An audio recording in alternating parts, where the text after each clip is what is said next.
G'day everyone, welcome to another Sunday night meeting of Aquariums Anonymous. My name is Adam. I am your host this evening and I am addicted, just like yourselves, to aquariums. Tonight we've got a very special guest coming. Tonight we have a very special guest coming to us all the way from Melbourne, sunny Melbourne, cold Melbourne. And this is a young fellow who only had a good conversation. And I say good conversation, it was a very long conversation with on one occasion.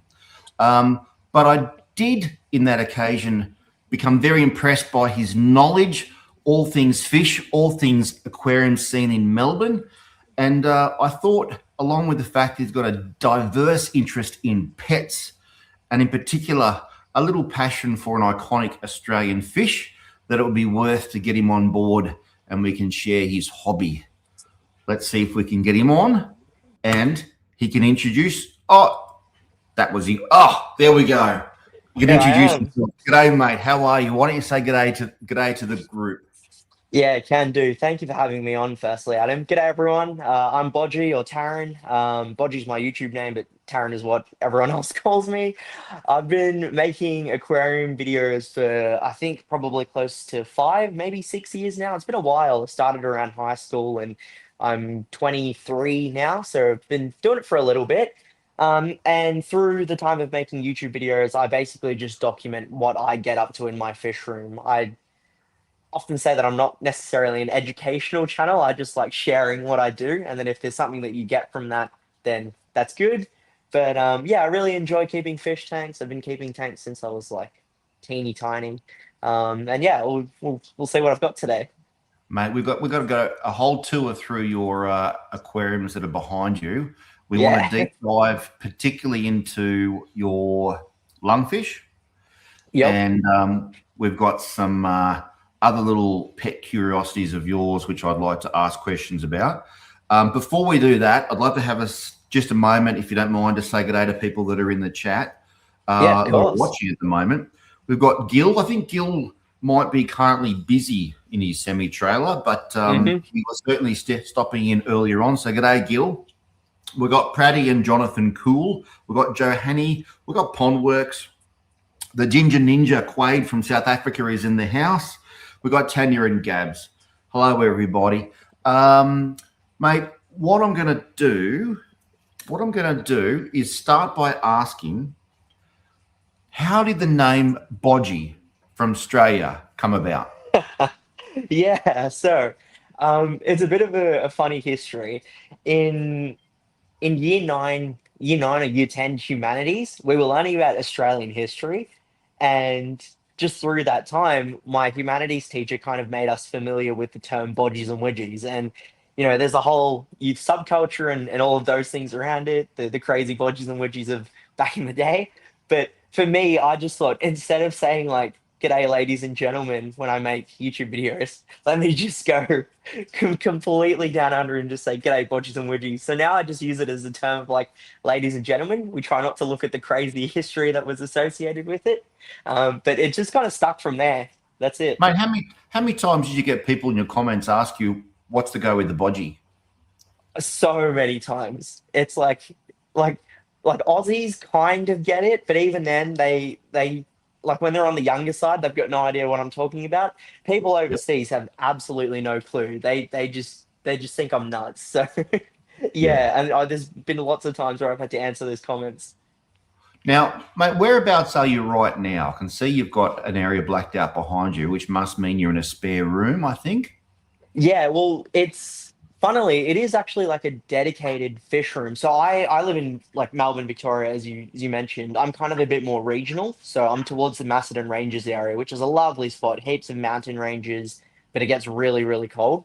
Yeah. And when we moved to this house, which we've been at for probably about a year, or just over a year at this point, my parents were amazing enough to say, "Hey, look, we know you're super keen on fish tanks. We'll kind of give you your own room as, design it as you want."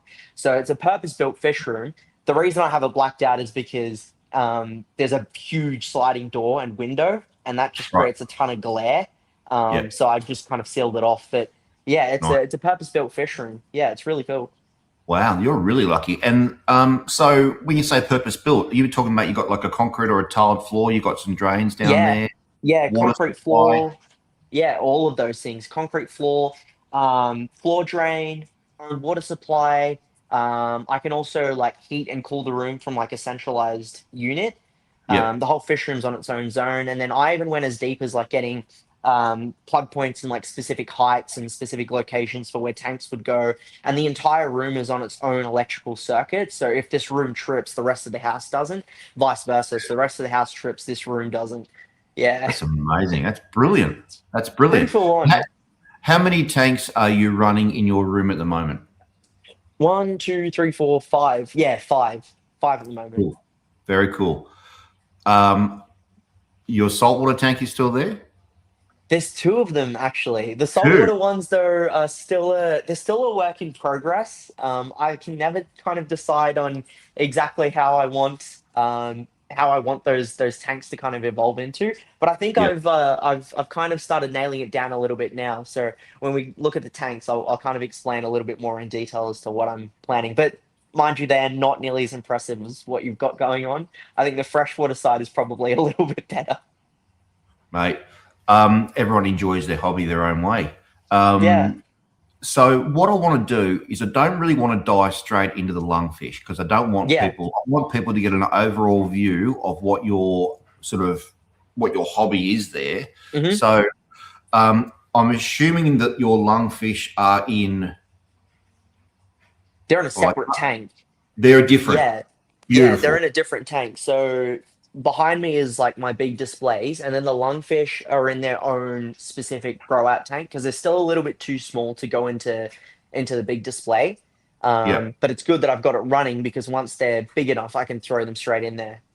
All right. Well, we've had two people comment on the koi angels you've got behind you. So do you want to maybe how do you feel about turning that phone around Yeah, it can and do. and then give us a bit of a tour of your aquarium? Tell us about the livestock, the plants, the size, the filtration, the lighting. Give us a whole rundown of what's going on in that tank. What your big vision is, mate. Yeah, deal. All right, what I'll do is I will flip the camera around. Give me a sec. Perfect. You should be able to see the I can door see there. I can see a door and a tap. Yep, perfect. Cool. Let me take you guys off this. So that's the door that you see there is the door to enter the fish room. And then Yep. it's kind of interesting because this is flipped around the camera. So I'm like, Oh, yeah, no, no, there it's is a fine. way, mate. No, Bodge, there is a way to get that Yeah. under control. Down in the bottom corner of your screen, there's I think 3 dots and then settings. Yep. Yep. Once you go into there, there's another part there to do mirror camera. Gotcha. This is better. Yeah, Yep, sorted it. you're How's the that? Can you still? yeah, it's perfect, mate. You're the first person to get that so ever quickly. Oh, yeah, I knew as soon as you said it, I thought it was just a mirrored camera setting, so went Yeah, straight to it. Perfect. So, um, just to give you a quick pan, this is the fish room, yep, and this is the tank that kind of sits right behind where I work from, yep. and it's my 5 foot planted tank. So dimensions are 5 feet long, 2 feet wide, and 2.5 feet tall. So it's a pretty tall tank, Yeah, okay. which makes it really cool for what I've got going on inside it. Is The that whole is that an off, idea, oh yeah, is that an off the shelf tank or like being a it 5 is. by two and a Yeah, half? it's a bit weird. I don't know if this is just a maybe like a Victoria thing, but we have a lot of tanks that are off the shelf that are taller than they are wider.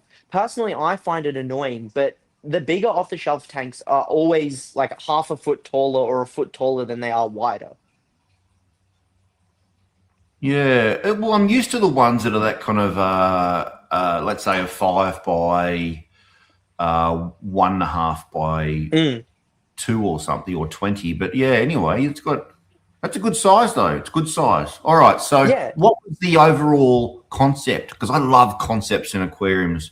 Love a yeah. green picture. You've got a bit of a triangular aquascape going on there.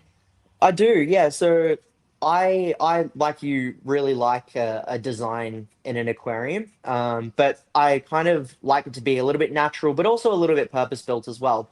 So ultimately, with this tank, I knew that I would have either discus or angelfish, and I think Yep. for anyone that gets into those fish, they have this idea in mind where there's kind of like tree branches or tree roots coming into the tank, and the fish are kind of swimming in and out and around them.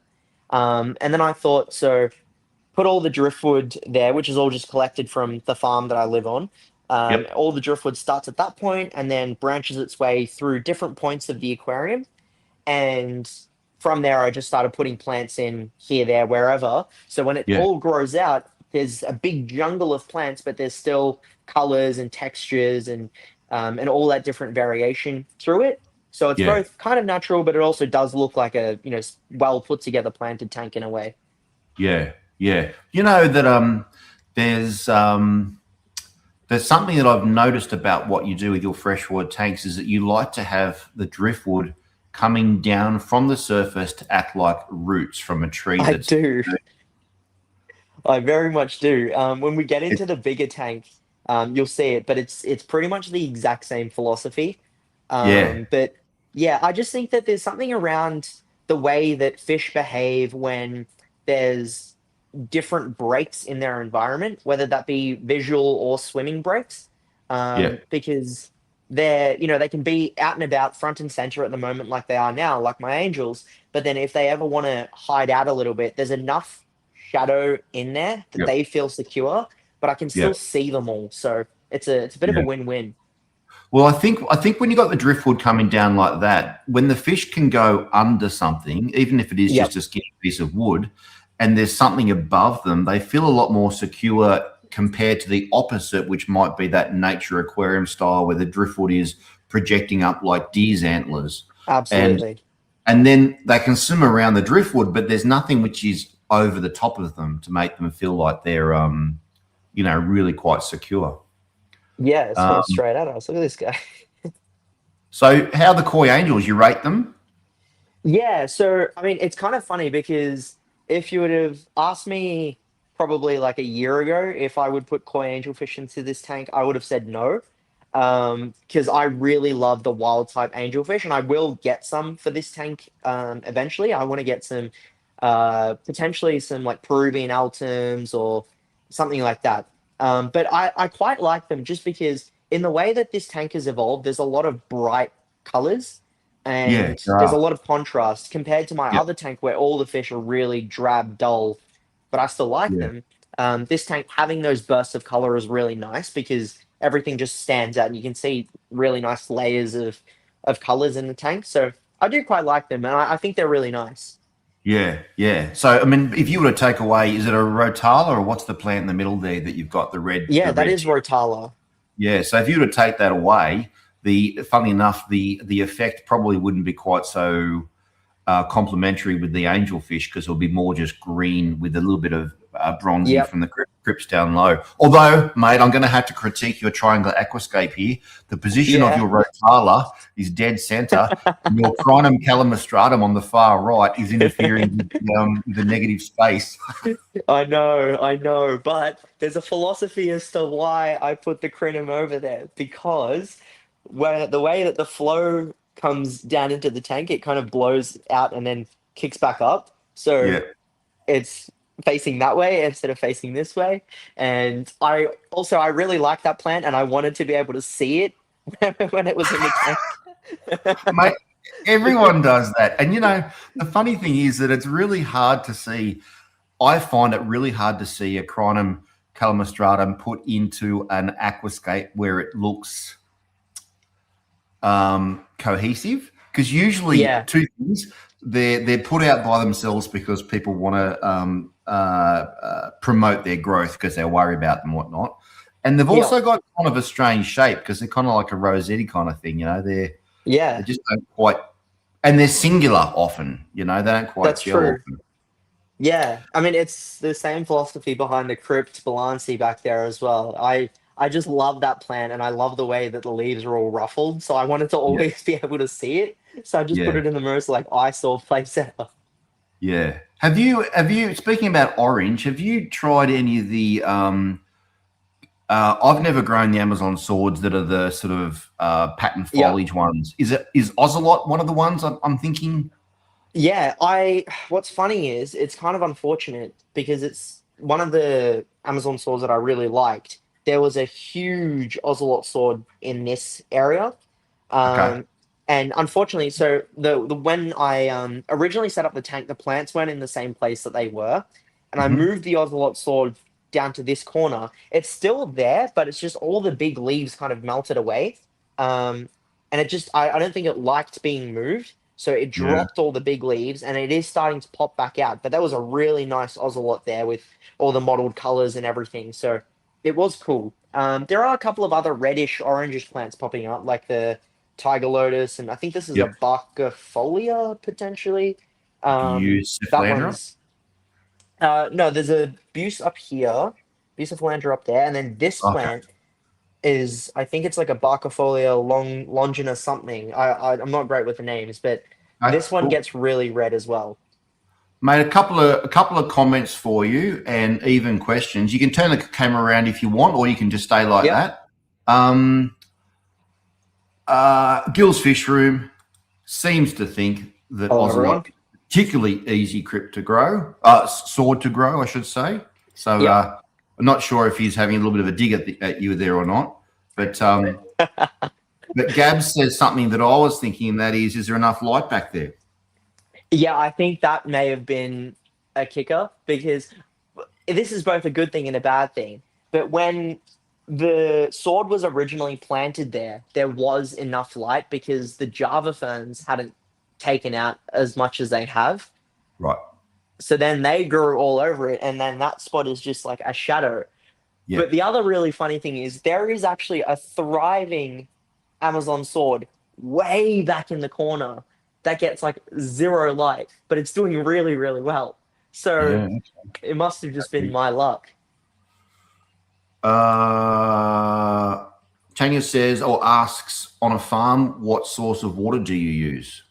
Rainwater. Yeah, all of my tanks are on rain. We have about I think it's like 170,000 liters of rainwater on storage. So it's quite a fair bit, and it's filtered rainwater, so we get good quality water through all the tanks. Yeah. Okay. We've got a comment here from Jonathan Cool. When you're out surveying wildfish habitats, they love the snags and the habitat features that makes them feel more secure, more natural. Absolutely. There's a bit of questions coming on about the substrate. Like it looks like it's sand. Do you have planted soil substrate in there, or is it just sand? No, it's funny. It's actually gravel. It's just Gravel. gravel. Yeah, it's it's just gravel. It's like I think it's like the Aqua Natural brand. It comes in like big 20-kilo bags, and it's like $50 for a bag. Yeah. There's probably 40 kilos of gravel in there, and that's it. Like I didn't put anything under it. The only This, thing I've done recently is root tabs. I put root tabs in every now and right. then. I was going to ask that, mate. I was going to say this must be the struggling university student aquascaping budget, is it? A little bit, but also what's funny is with aquasoil, as much as I understand all of its benefits and it's really good, I just find that after a period of time, like say 2 years or so, it starts to break down, and then Yeah. any kind of movement or fish moving around it kind of brings up the dust and all of those sorts of things. And like with this tank, I don't plan on pulling it down for at least 5 years potentially. Yeah. So having gravel or even sand, like I've used sand in previous planted tanks before. This tank, when it was at my old house, it was actually a full sand substrate and it was planted like to the brim. I find that any substrate really works as long as you've got fertilizer, water, and most importantly, light. This tank gets blasted with light. So Do yeah, you it's do you think that there's how can I okay, do you think that you've got plants there that would do better if they had more soil nutrition? And are there any plants in your experience that I'm assuming you'd be dosing some fertilizers mhm. into the liquid column, But have you tried certain plants that just need to have more nourishment around their roots? I think that they're probably, I mean, maybe this is also just a me thing, but I think I kind of do cherry pick the kinds of plants that go into here. Yep. This tank doesn't get any CO2 into it. And also, when I do say I put root tabs, in the time that it's been set up, I think I've put root tabs in once or twice, and this has been set up for over a year at this point. So Okay. it's like root tabs going every 6 months. I'm a bit of a lazy fish keeper in that sense because I like keeping the fish, and I find that the plants are accompaniment to that. So Yep. I want plants that don't really need a lot of effort to upkeep. Would the Yep. plants do better with, like, I think that the crypts would absolutely love having aqua soil. I've seen how dense and luscious crypts Yep. can get with aqua soil and CO2. But I kind of just fill that gap in with an Amazon sword. If I find that a spot's empty, I'll just stick an Amazon sword and a root tab in, and it just explodes. I vaguely recall reading a bit of an article from Takashi Amano. He's talking about the Mhm. passage of an aquarium with time, a freshwater aquarium Yeah. with time. And his concept was to, when the aquarium was new, to plan it out, lots of stem plants. Obviously, those stem plants were important for sucking up all that ammonia that would come from those aqua soils that they have. Yeah. But it wasn't until the aquarium aged and the aqua soil was more depleted that the crypts that he would plant down low would then start to flourish, and the Mhm. aquarium would mature into a different aesthetic Yeah. years down the track. It was about, what was it like? The passage of time was like the Japanese kind of a thing. Yeah. Yeah. Which is very real. I mean, I think that, like, don't get me wrong, there are absolutely stunning tanks out there, and they do things with a very specific regime of like how they dose, how they soil, how much CO2 that they're putting in. I Yep. just kind of like enjoying my tanks with not too much effort put in place. So Yep. I just go this route, and also budget constraints as well. Uni students, so that comes into play as well. Well, speaking of budget, there's a comment or a question here from Gil saying, can we have an update on the fancy new canister filter? Yeah, we can. We can have a look at that. Do you want me to take myself off the tripod again, and then we can have a Sure. look at the rest of Is this that on tank? this? Is that on this aquarium? Yeah, that's on this tank. Bingo! Go for it. Yeah, perfect. Let me just do I love a this. guest that's technologically savvy. It's the benefit of studying IT, I guess. So this tank is run off a canister filter. I think it's about, like, volume wise, it's probably like 800 liters. And it comes to that because of the extra height that I have. And Yeah. the canister filter that I use on this is the Aquial Hypermax. I've been running it for a good few months now on this tank, and it's probably the best canister filter that I personally have experienced. And I've experienced a fair few of them. Like, I've tried out the Oase, I've tried out the Fluval series as well, just in my time of keeping tanks. This one's really good just in terms of the sheer amount of power that it outputs. And there's a lot of different, like, customizations you can do with the flow controls on the app, and Oh all of wow. those sorts of things. And it's a dual intake and outtake. So in the most ideal world, I would have got a longer hose and then had an intake on this side and one on this side, and then Right. probably outtakes on either side as well. But unfortunately, out of the box, the hose isn't that long, so they're both on one side at the moment. And I found that it works fine. So there's two outflows over there, and the beauty of this canister filter is that you can kind of get the biggest size there is and then put it on any size tank that you want. So right over here, there's two obviously inputs and two outputs. So if you've got a smaller tank than this, you can just turn off one of them on either side and then just run one intake and one outtake. And then the real winner for me is the fact that you can open up this whole compartment and then remove the pre-filter, rinse it, and then just put the sponge back in. So it just makes like maintenance on the canister filter so much easier. So I can open that thing up like once a month, give it a rinse instead of doing a full deep clean once every 6 months on a canister. So, questions for you. This is just from Yeah. me because I, mate, I haven't used a canister filter in a long time. The pre-filter, is that something that is obviously it's a sponge. Is there additional mechanical filtration on the inside, or is the pre-filter Yeah. it? So the pre-filter is like it's basically just a chamber that goes up to like there.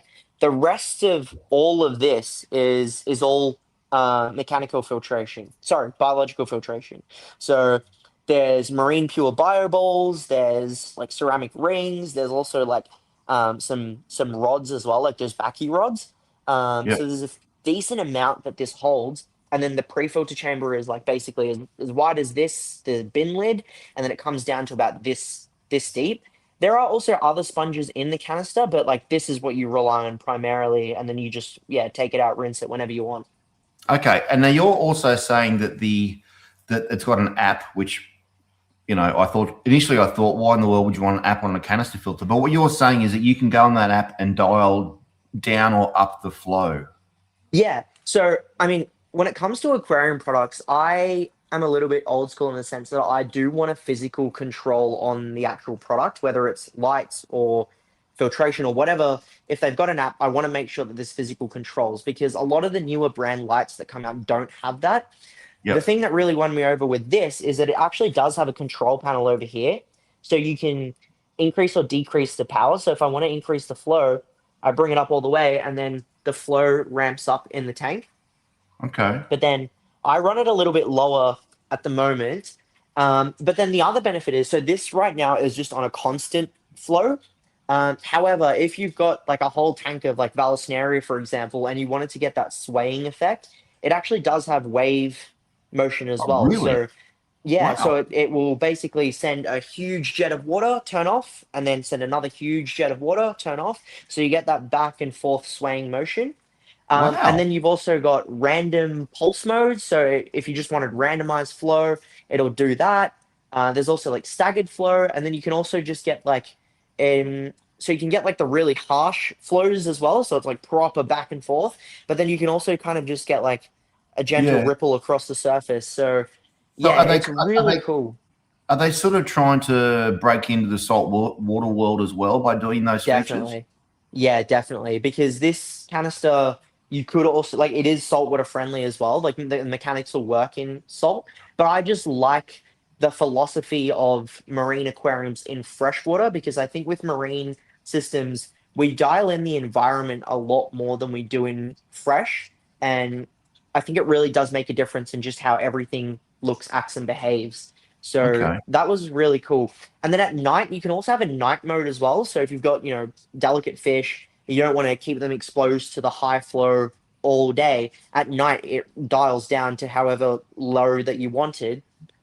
Feed modes, like it's really good, and nothing is gimmicky on it. I feel like, so that was a big winner for me. All right. Two more questions. It's Yep. got two exit ports. Can you separately control the flow from the exit ports, or they're combined? You can't separate Yeah, them. they're combined. Yeah, they are combined, so you can't separate them. Okay. Is there? I noticed just like any. This is not a. I'm not having a go at your aquarium, but any Yeah. aquarium that has the suction down low as opposed to an overflow will have a degree of um, stuff, Yep. dust on the surface. Is there a capacity to do some sort of a surface skin with one of the suctions at all? You absolutely you okay, so like factory wise, no. There's nothing like that comes in the box that allows you to do a surface skimmer. But if you wanted to attach an aftermarket intake or surface skimmer on, it would still work. So you could do that. I mean, like when you look at the top of my tank, there's a lot of micro bubbles on the surface. Right. But I think there's enough agitation that comes out that kind of Yeah. just keeps the surface mixed up a little bit. But there obviously would still be some level of biofilm or stuff like that on the tank. So yeah, Yeah. There is a way of well, you can buy surface skimmers yeah, yeah. You can also DIY them by just cutting your suction line shorter and putting a Tupperware container with some slots. I remember the days that I did that too. Yeah. Yep. Yep. Uh, I think it's as mentioned though in the chat, like the one downside I guess is it's a bit of a double-edged sword because it has all these features, but the filter itself, retail, I think is anywhere between like $800 to $1,000. Holy, That's the price that it goes for. and I that's think the that biggest one, is it? You, that's the biggest. Yeah, that's the Aquel BT 110. I think that's the largest size filter. But what I will say is, having experienced it, I think that if I was to set up an aquarium, like a display tank, this is again, I would buy it. But it's just that, like, it's probably not for everyone in everyone's tanks. It's just that when I set up this fish room, I wanted to kind of get the best products that I could to run the systems. yeah. And this is definitely doing that job for me. So can I ask? Because again, I don't know. I guess when you think about high-end canisters, you might think about an Oase. You might think about the Yep. FX6. Is it? Um, Yep. do you have any idea what they go for price-wise for comparison's sake? It's about the same, to be honest. Oase, I think the highest end Oase, which is the Biomaster 350. Keep in mind that the Biomaster 350 is less power output than the Aquiel, but the Oase is still an amazing canister filter. And I actually do think that the pre-filter in the Oase, the because with the Oase Biomaster 350, you can also remove the pre-filter in the same way that you can for the BT filter as well, the Aquiel. Um, I think that's designed a little bit better in theirs. However, price wise, it's still kind of the same. It's around that $850 mark, I Yeah. believe, if I can remember off the top of my head. Okay. And they don't Um, have any app or flow controls on it. hmm. And being an IT guy, you love your apps. It's a little bit. I mean, I think it's just I when I set up this fish room, I wanted to tap into the smart aspects of running a fish room. Yep. And also because I live regionally and the closest aquarium store is well over an hour away, and also where I go to work in the city is well over an hour away, I wanted to have some level of monitoring in the Yeah. fish room as well. So having the app means I can at least just see if it's running or not. And if it's not running, then I can get notified. And it's just like I can do all of those controls if I'm somewhere else in the world, as long as I've got Wi-Fi. Yeah. So there was just that little bit of peace of mind. So it's just a personal thing, really, but I like having that feature. Yeah. Mate, I don't know if you can see this comment on this page. Yep. If you had your one large single tank, then that's it. It would be a great buy, referring to the canister filter, Yep. but not a great buy for anyone with more than one tank. Yeah. Now, but that brings me to a question. You've got two tanks behind you. Can you put one suction into each tank and one outflow into each tank and run two tanks off the one canister? If they were the same sized tank, I, yes, I think you could. I don't know about the same size tank. As long as the suction line and the outflow were the same depth underwater, so the vertical head Yeah. pressure was the same. Yeah, true. You definitely could. Yeah, I think that's possible. I didn't even think about that, but I think it is a possibility. Mate, I just saved you $400. If only you saved me a couple of grand for that tank behind me. Wait till you see that one. Oh, it gets it. Okay. All right. Now, I think what we might do is have a little bit of a time for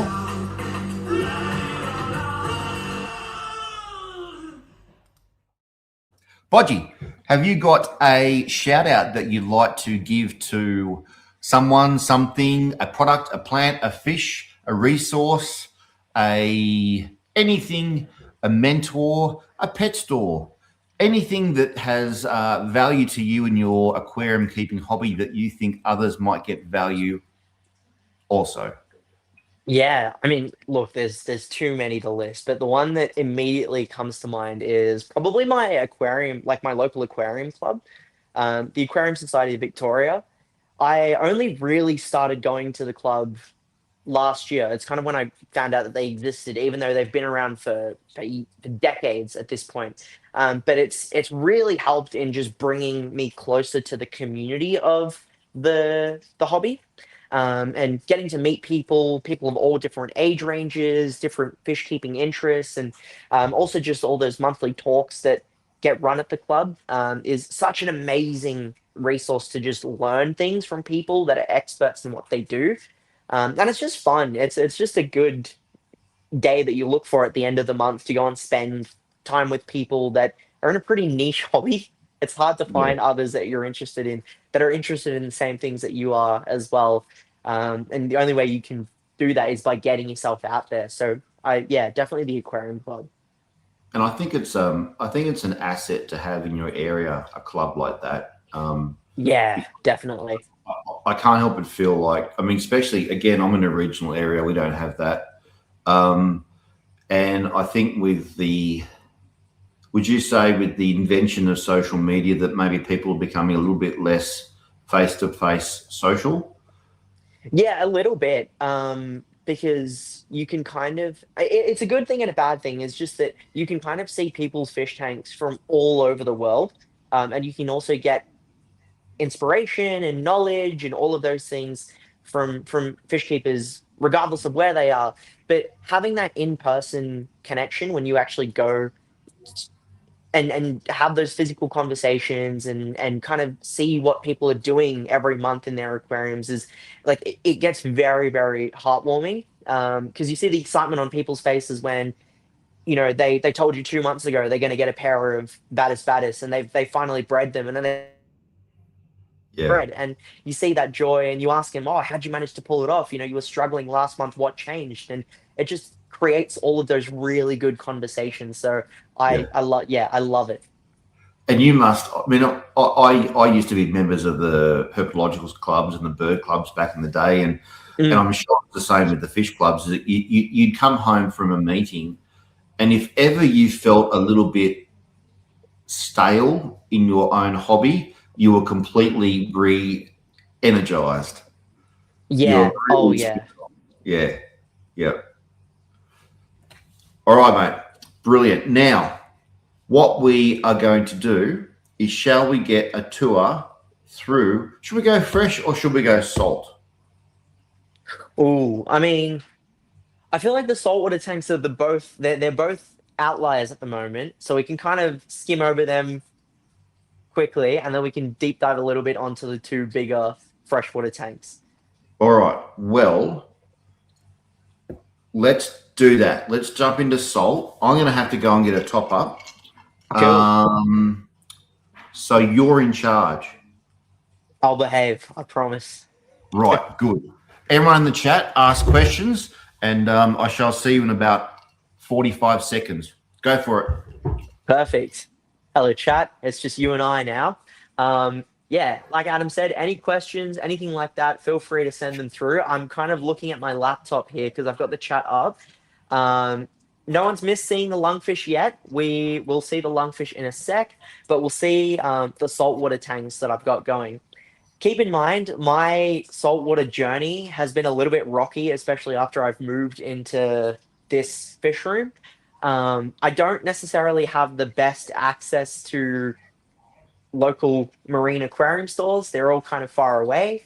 And then also just dialing in the tanks to having a storage of saltwater outside and all of those things has just been a little bit all over the place. And also I've been trying to figure out what the hell I'm doing with my saltwater tank. So we can kind of go through them both. You haven't missed anything, Adam. I was just stalling until you got back and we'll have a look at the saltwater tanks.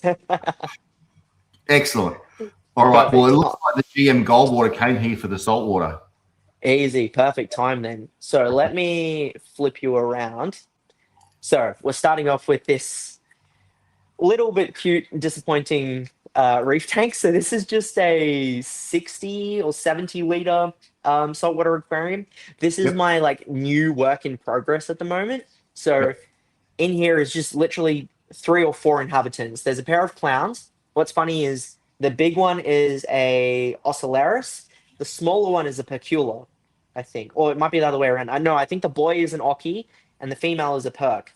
Yeah. But these used to be owned by, like, they used to live in an other reef tank for about 4 years. And they haven't killed each other, which is really cool because it's an interspecies pair up. So that's kind of cool.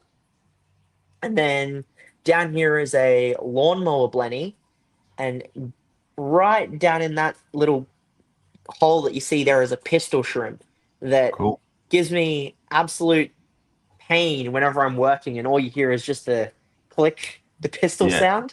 I don't know what annoys him, but he just always has to do that. Yeah. There's no immediate plans for this tank. I think that I will just kind of keep it as a really low effort, soft and LPS coral tank. As much as I would love to do something specific or themed wise, I think I'm going to focus on that a little bit with my other marine system. And just because this is right next to work, and it's also one tank that anyone that comes into the fish room, they recognize the fish that's in there. They love all the colors and all of that. So it's just a nice tank to have. Really, doesn't really specialize into anything a bit too much. Is it uh it's not on a sump, is it? How are you Now running this it? is just it's a standalone glass box with a Seachem title hang on back filter in there. How do you rate that filter? Best hang on back filter that is currently available on market, I would say. Because I was so I close to buying two of those for my Yep, twin spot goby aquariums, yep. and the reason I didn't, and instead I bought the Shark Pro by Sitche, the internal canister filters, Oh yeah. which I did because I wanted that kind of horizontal flow rather than the cascading waterfall flow. Yep. But I kind of regret it. There's no Mm. surface ability. There's no heater holder. You have to reach in to get the canister thing out Yep. to clean it, and So so it's kind of funny. I'm gonna sound like an absolute sellout here, but I bought one of these in the old fish room, and also when I moved here, I had a bunch of smaller aquariums for smaller fish, and just as time went on and maintenance and stuff like that, I kind of dialed down the number of smaller systems that I have.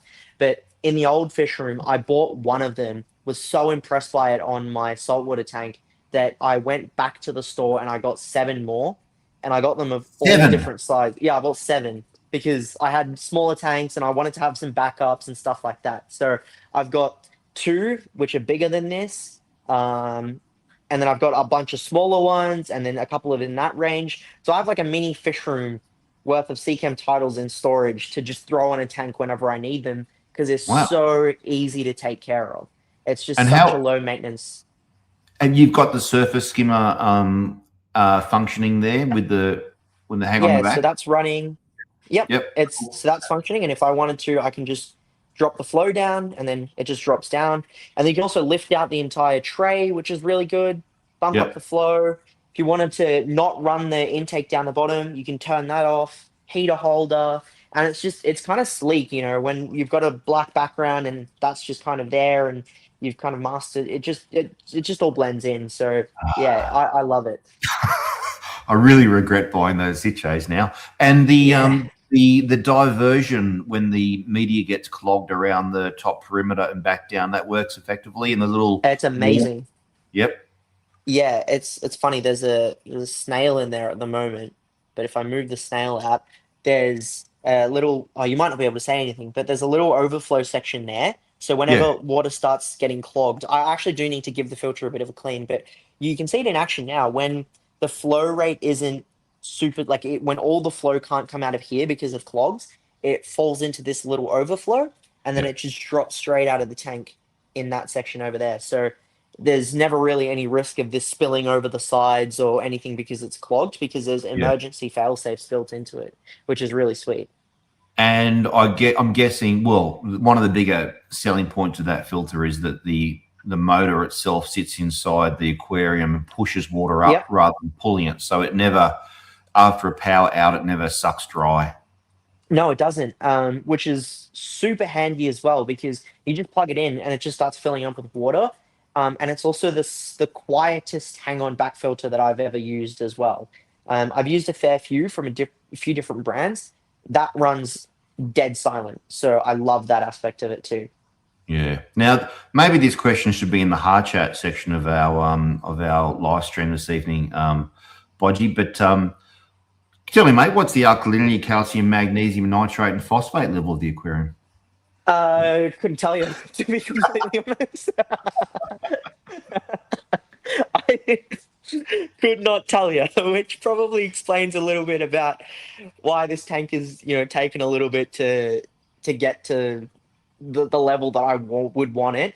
But also, I've just been taking it really slowly with this system. Of like as you can see, there's not a lot, and I just wanted to make sure whatever I do put in there does well. And I do Did want to you? start dosing, but Yeah. oh yeah, sorry. Well, I was gonna. Well, but one thing before start dosing, make sure you start testing on a Oh regular. yeah, But I've got test kits for it. I just never do the test. yeah, that's one of the beauties of freshwater aquarium keeping is that Tell me about it. I think historically, when you look at freshwater aquariums, a lot of people would do between a 50 to a 90% water change once a week. Yep. And it's almost as long as you know your water change parameters, it's almost blind. Yeah. Well, it's two things. It's blind neglect in a way because you don't know what's going on, but it's also absolutely brilliant because it's a complete reset. Whereas with salt water, that's not the case. No, for sure. I'm just like moving to the other saltwater tank now as we're talking. Ooh, okay. I'm Yeah. So liking the this bright white light. is so this is my like new project. This is a low boy saltwater aquarium. Don't mind the background or anything. It's still a very big work in progress. Yep, It's just recently been planted with caulerpa, and then there is some chetomorpha growing on the rocks. But yep, there are three fish in here, one of which was kind of unfortunately just given to me. That's this guy over here, this Picasso triggerfish.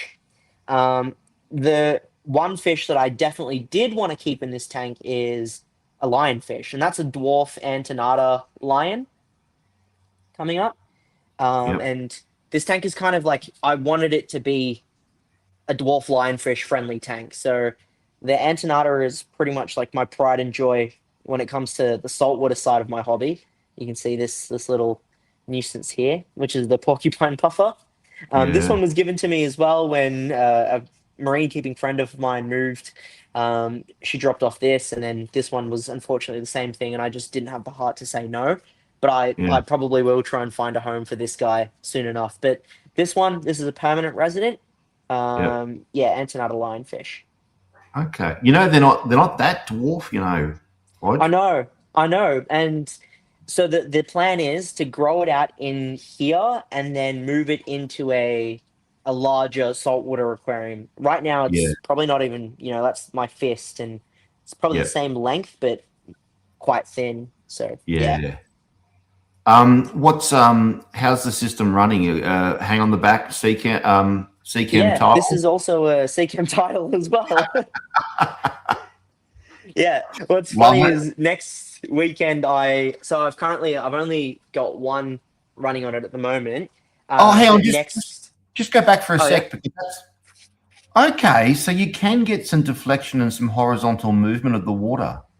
Oh yeah, no, absolutely. It's so what's great is, and they've definitely thought about this, is the way that the water spills here. They've got these little ridges that breaks up the flow. So the way that you see the water coming out, it's not just a flat laminar sheet, and it also kicks up ever so slightly. It's the slightest ramp right at the edge, so the water actually comes up and then flows across the top of the tank rather than dropping straight down. Now, if the water level did drop, yeah, you would get a bit of like you'd kind of get like a hole in the sand over there.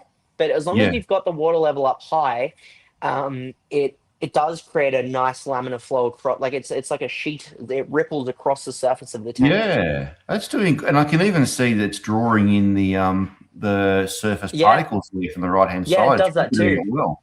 Yeah. Yeah, I Geez, mate, you're think making me feel really bad. I bought the wrong filter now. it's just like, look, to be honest, this tank would be better if it had some beefier filtration for sure. Unfortunately, I can't drill the tank because it's the type of glass that you can't drill. I forgot the name of it right now. Um, but Tempered. tempered glass, yeah. It's tempered glass, so unfortunately, I can't drill it. So the only other option is running a canister filter on it, which I actually do have one here. That's just a It's just a cheap I think it's a BioPro canister filter. It's one that I've been meaning to hook up to this, just fill it with biological filtration and then rely on this for mechanical. But it's doing the job well ever since I've set it up. So there's a bit of laziness that's come into play, but at the same time, it's working well. So yeah, I just haven't messed with it too much. You know, one of the things that I'm liking about the way you got this aquarium set up is that Yep. and this is because I'm working on a video comparing the substrate from American, Australian, and European aquariums to the wild reefs of Yep. Vanuatu and Indonesia. It's a bit of a series. So I'm working on the substrate one at the moment. And what I'm seeing about your substrate is that you've got a mixture of sizes, which is very natural. I do. You've got some rubble in there. You might have, I'm sure I saw something on your Facebook page where the rubble was sort of accumulated around some larger rocks, and it just looked very natural. Yeah, it's actually something that I found very fascinating, is because whenever I do get time, I like to go and snorkel and explore the ocean whenever I can. And the one thing that I always found with reef tanks is probably, to assist with alkalinity, they go for the really large grain aragonite aragonite sand. Whereas with this, it's actually a kind of a blend that I made myself of coral bones. So there's a bit of coral rubble. There's like shells, like shell grit. And finally, it was shell grit that they use for poultry, like for chickens. I Yeah, bought that I shell use. grit, mixed it Yeah, in. There's a bit of play sand in there. There's a little bit of gravel. And it's just, a good blend. Primarily because I knew that I wanted to get macroalgae planted in the tank and I wanted it to kind of stay rooted in. yeah. So yeah, this has been a recent thing. Like literally it went in 48 hours ago, which is why it looks a bit spindly. But give it a couple of months, or even a couple of weeks. I know with Calopa, it takes off really, really quickly.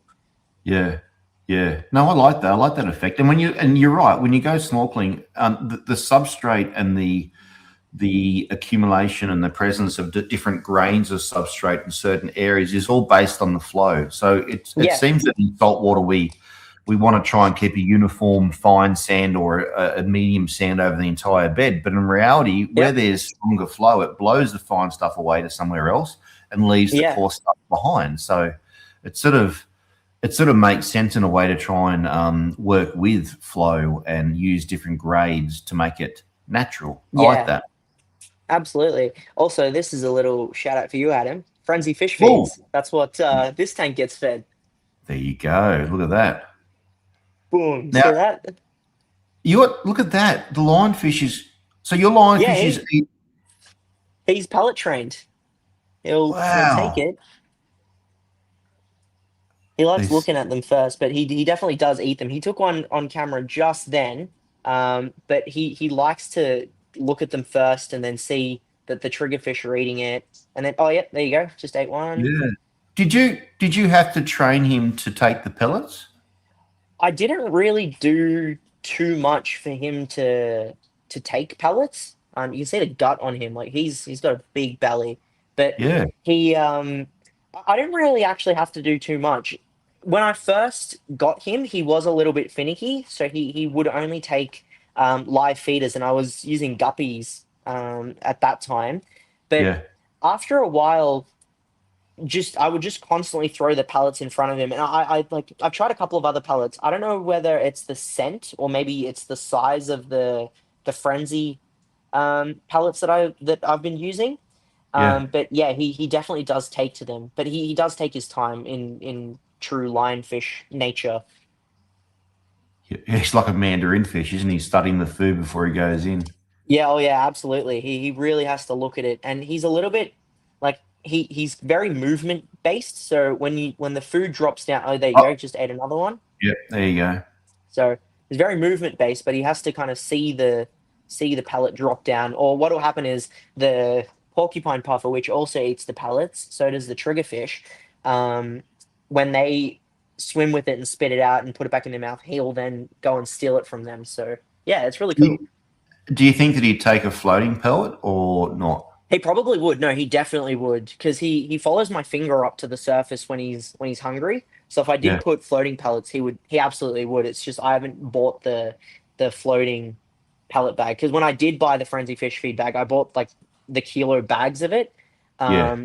So yeah, it was a lot. It was a lot of food, and then I just portion it into small containers like this, and then use it to feed. Yeah.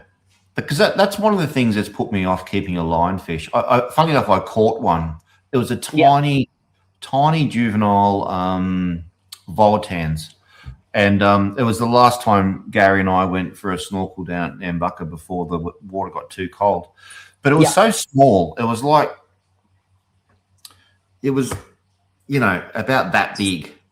yeah. And I just thought to myself, this is going to be a pain in the neck trying to feed it, on live glass shrimp and I just thought, nah, just let it go. Lionfish, I found just experiencing this one, and they're kind of gluttons. They just like eating, and I think maybe their psychology is they need to feel a full belly. So if they see Yeah. other fish eat something, which is probably why they've adapted so well on the reef, is that when they see that something can be eaten, they will eat it. So Mm. as long as they see another fish in the tank eating pellets, maybe even if you had like damselfish or chromis that are picking at the pellets, the lionfish will be curious enough to come over and grab it. Yeah, So okay. yeah, Okay. it might work. And I actually did want to get like a dwarf fuzzy lion or another species in this tank. And I'm not really too worried about the live food aspect, because I know that they'll learn through association. They'll see this one feed off pellets and then grab it. My understanding is the easiest, well, the one that I find around here, but also the one that I've had the most sort of familiarity with would be the zebra. Even Yeah, though the zebra is not really a true dwarf, but it's definitely a medium-sized lionfish. I think the Fu Manchu and the dwarf fuzzy tend to be a little bit more difficult to feed. okay. Yeah.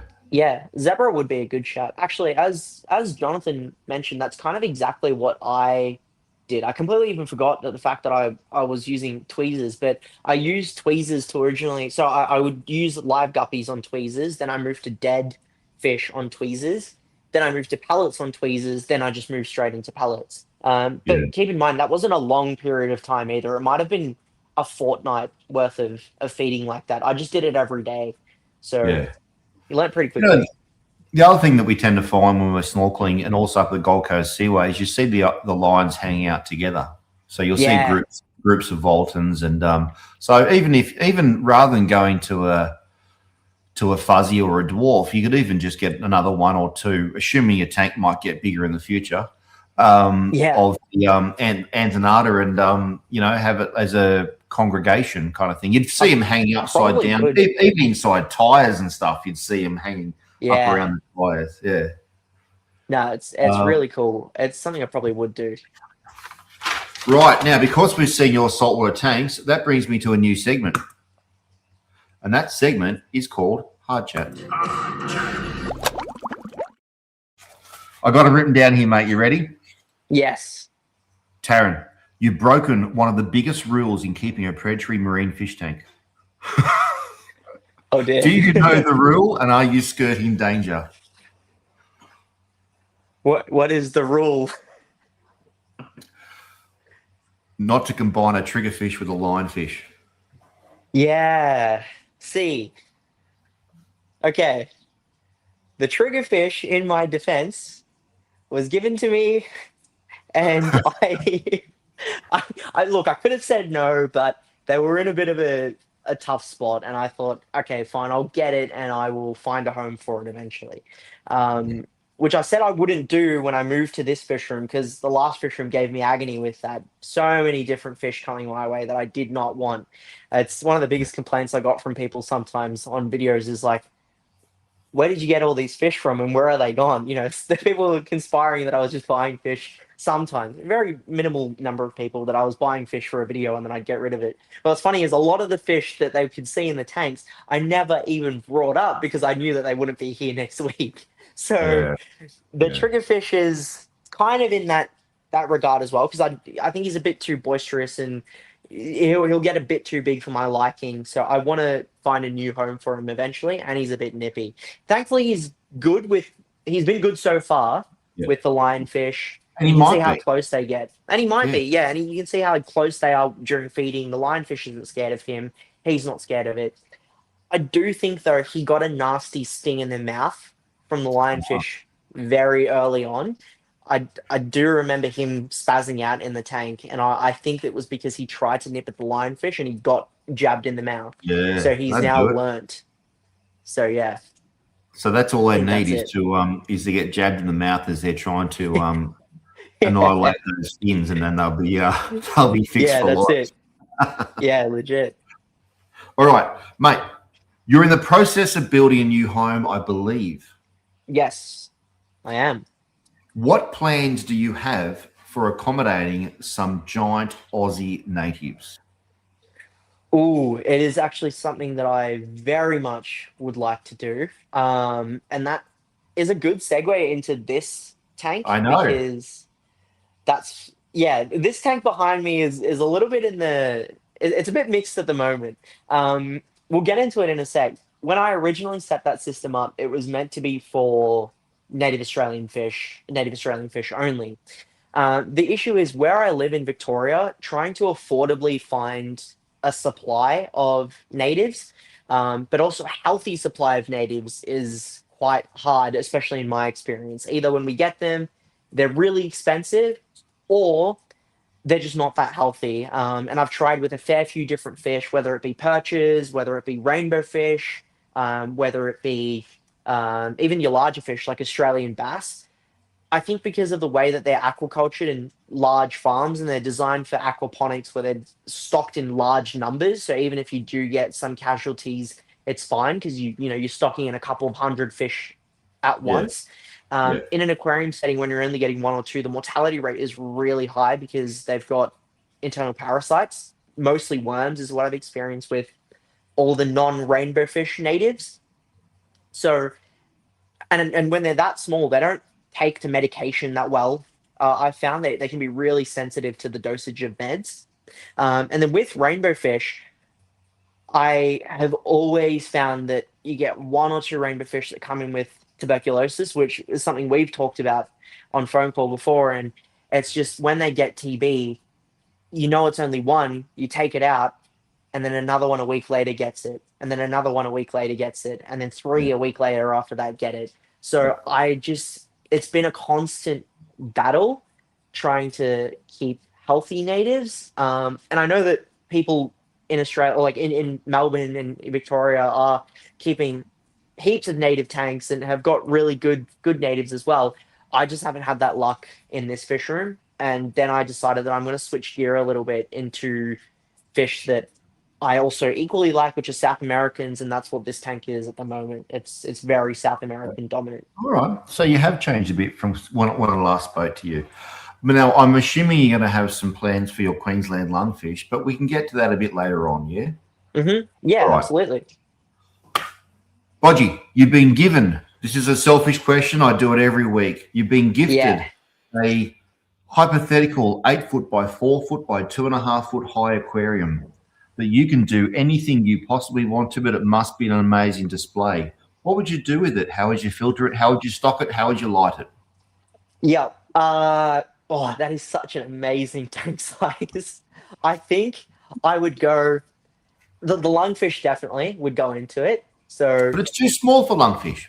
it's too small until it would be too small. Okay, so are we talking like it has to be permanent? Like the fish that go in Yep, there, they have yep, to. Okay. Ooh, yep. I want ooh, the ooh. display. I want the display that's taken a picture of and it's in people's minds for eternity. Yeah, in that case, oh, yeah, I'd probably go for a South American planted-ish tank. Um, so it was an 8 foot by 4 foot by 2 foot, did you say? 2.5. Two and a half. I would try and incorporate a paludarium into it somehow. So Mm-hmm. what I would probably do is like from the back, starting from the back, it would either be like on one side or potentially in the middle. It would be a big island that comes up out of the tank, kind of like your Palau system. It would be like a big island that I can have plants growing up and out of, and Mm-hmm. then fish wise, I would either go for a pair of it would be a pair of rays potentially, Pair of Ray, freshwater rays. Yep, nice. because I love freshwater rays. They don't have to be super designer or anything, but if they're Motoros or black diamonds, like Leopoldis, I would love that. I love Motoros. I think they're super underrated. So potentially a pair of Motoros or a pair of Leopoldis. Now, you're potentially Rays. limiting your stocking here by putting the rays in at the start, aren't you? Yep, I am. But I think it's worth it because if I'm putting rays in, rays are they're the front and center. They're the spotlight fish that's going into that tank. So it would be rays, potentially geophagus of some sort, a larger species of geos would go in, and then I would also want a black arowana, the Osteoglossum ferreri. I think that's the Latin name for it. I Are they love them. are they in Australia? They are in Australia, but they come in. You might get three that come up for sale every 3 years. Um, I have seen I have seen them for sale. Um, I've seen photos of quite big ones as well. They are in Australia. Funnily, they're also legal to keep in Victoria, so that means I'm clear. And I think it would be like pair of rays, black arowana would probably be the three fish that I would definitely put into that tank. Very cool. Very cool. The black Yeah. arowana doesn't really get much attention, does it? America, it's No. the silver, and then at the rest of the world, it's all about the Asian.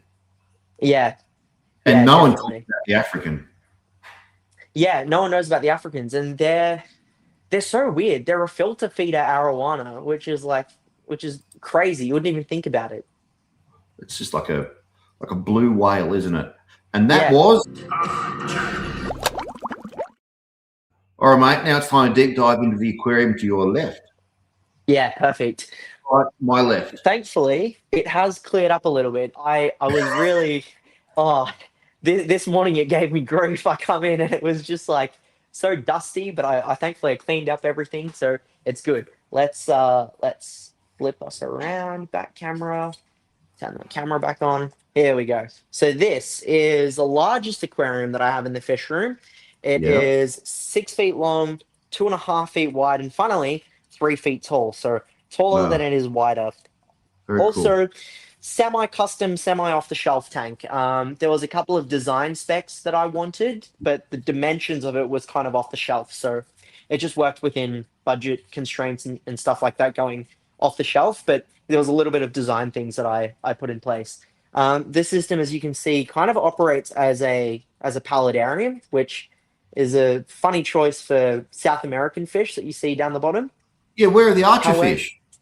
yeah, so archerfish, funnily, were in this tank. I had about 12 archers, and what I found really annoying with them is they would do really good for long periods of time, and then they decided that they hated each other. So they would pick on one, and then they would beat it up to like no eternity. And I always had a floating tub in the tank where an archerfish would be in there healing up, put it back Yeah. in, they were fine, and then they would beat each other up again.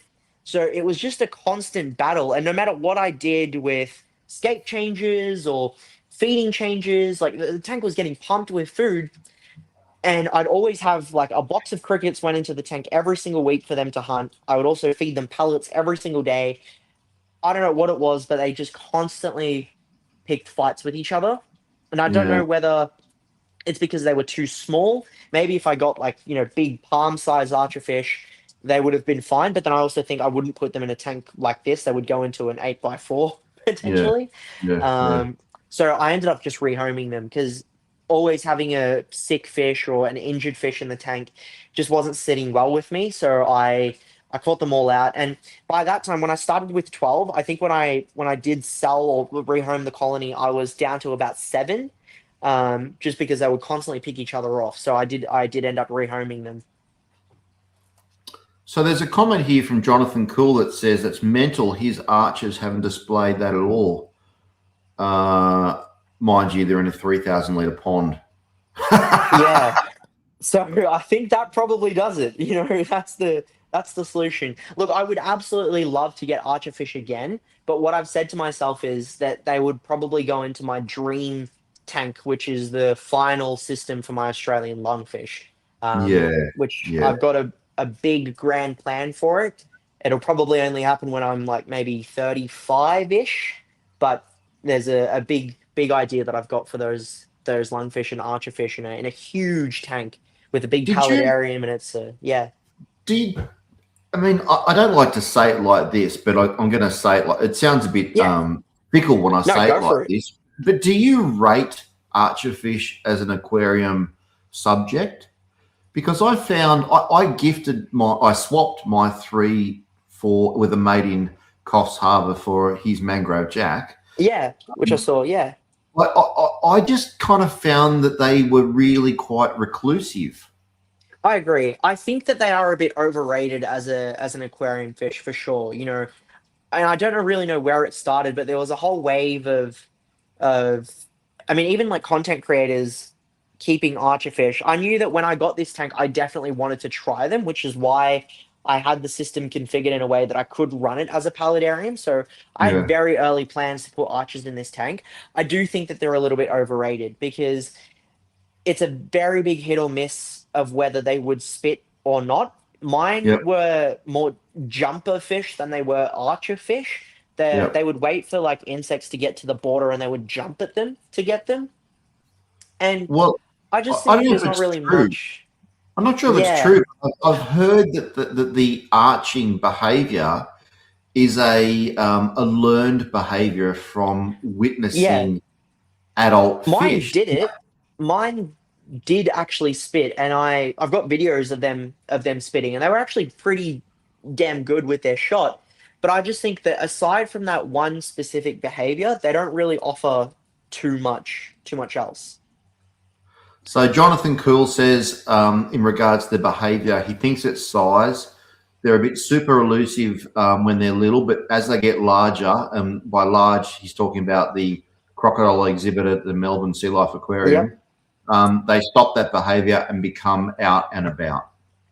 Yeah, absolutely. Now, like, I think if even if the tank was 6 foot, but it was like instead of 6 foot by 2.5 foot, if it was like 4 feet wide, that may have worked in my favor because now there's a heap more surface area.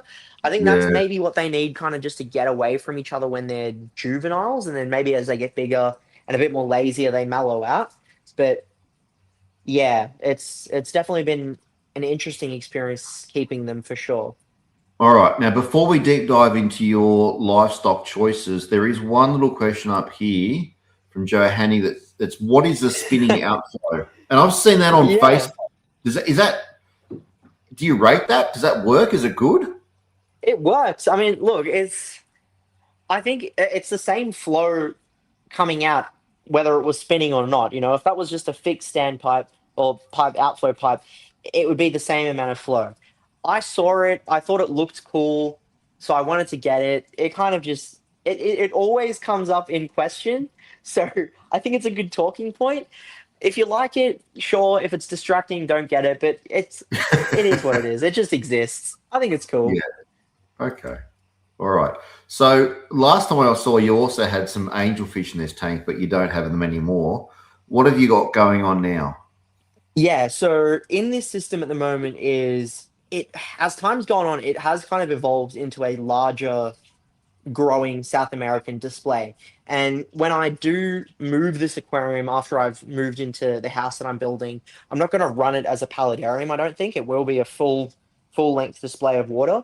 I'm Yeah. just working with the way that it's been set up because 3D background and all the plants are doing so well, so I didn't want to mess with it too much. But in here is a mix of South American fish. Eventually, I would like to bring it down to a specific river or a specific environment, um, and I will probably theme that around these fish here, which are wild caught bumblebee Oscars. Wild caught. There's, yep, they're wild caught bumblebee, South American bumblebee Oscars. So a different species. These are Astronotus Hang on. crassopenis. I'm about to share my screen to Google, so they won't see you, but they'll see my Yeah, Google, yeah, go for it. as will you. So, hang on. Bumblebee. Yeah. So Bumblebee Oscar, Oscar. Yep. wild Which caught. is different to the species that we are commonly used to, which is the Astronotus ocellatus. This, I believe, is the Crassipinnis. Crassipinnis. Okay. I didn't realize that there was two species of Oscar. There's actually close to like, I think if I remember, like 7 different species of Oscar, but we only ever get one that comes into the aquarium hobby. There was So, one recently. Oh yeah, sorry, go what's the ahead. what's the standard species of Oscar that we get in? Astronotus ocellatus. Oh, ocellatus. Okay, so here's a picture of Astronotus orbicularis. Orbicularis, that's a species. The Yep. bumblebee is normally known as the Crassipinnis, and then there's also the Milkoji Oscar as well. This is the bumblebee Oscar, which is a Crassipinnis. Wow. Okay. And so the pictures that we're seeing, is that what you would expect? I don't know if you can see the screen, Bodge, Yeah, I but can see it. Yep, it's almost got a peacock bass coloration to it.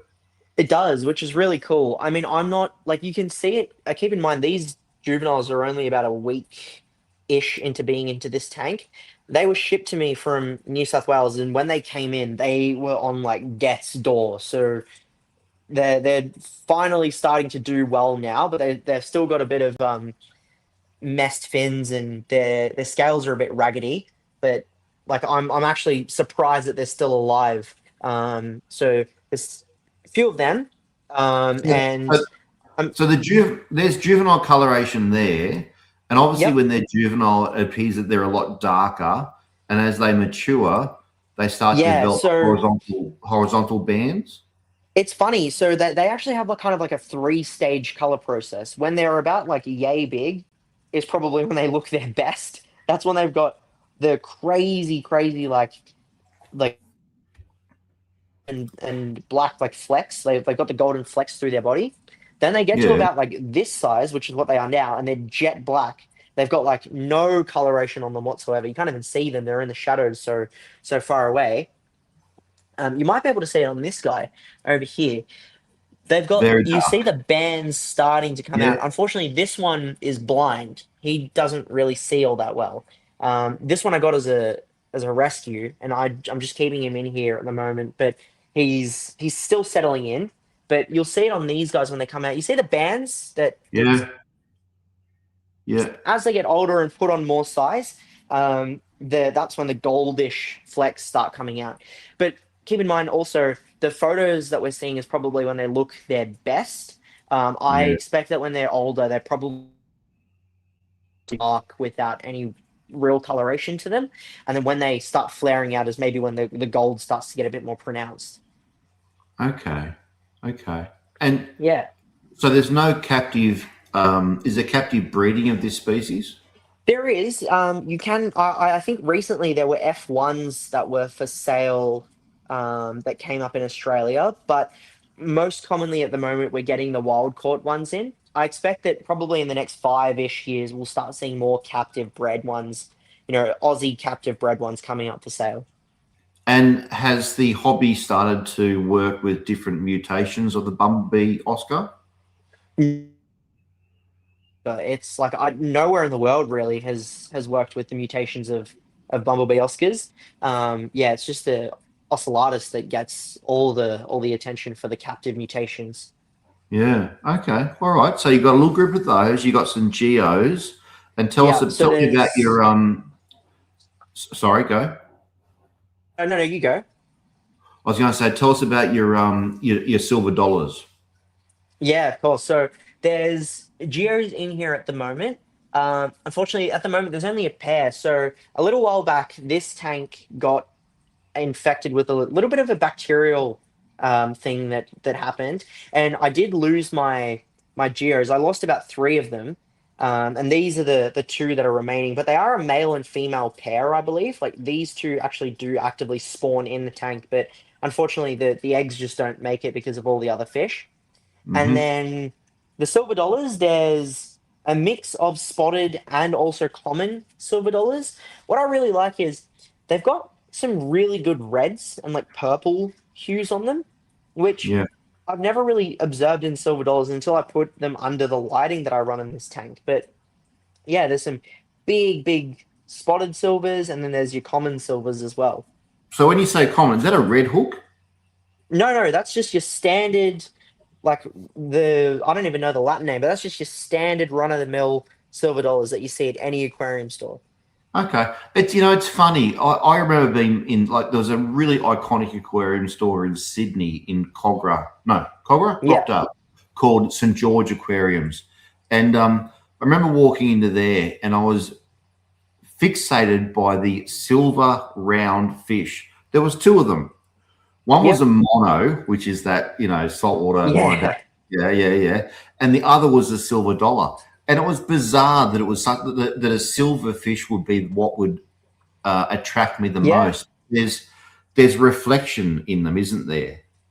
It's a bit of a recurring theme in this tank. I mean, the fish that we're looking at, the flagtail Prochulotus, like this is just another big silver fish. Mind you, the tail looks cool, but there's something about the way that those scales reflect and like Yeah. silver dollars. I've always said, like in my videos here and there, that they're a bit of like a they're a bit of a curse for me because every time I've never voluntarily went out of my way to buy silver dollars. And I think over the years that I've been making aquarium videos, I've had about 4 different batches of silver dollars come my way, and I get them and then I end up rehoming them because I find, like, I just think, with the biology that they contribute to the tank, I could get something else. Yeah. Um, and they've always just been given to me, including this batch of silver dollars as well. But something clicked with me this time around, and I'm like, you know what? I'm keeping these fish. Like, I'm not rehoming them. They're so pretty, and yeah, they're just really cool. But every time I rehome them, someone then offers to Yeah. give me a group because they need to get rid of them. And Yeah. me being the sentimental snob that I am, I'm like, oh, these poor fish need a home. I guess I'll take them.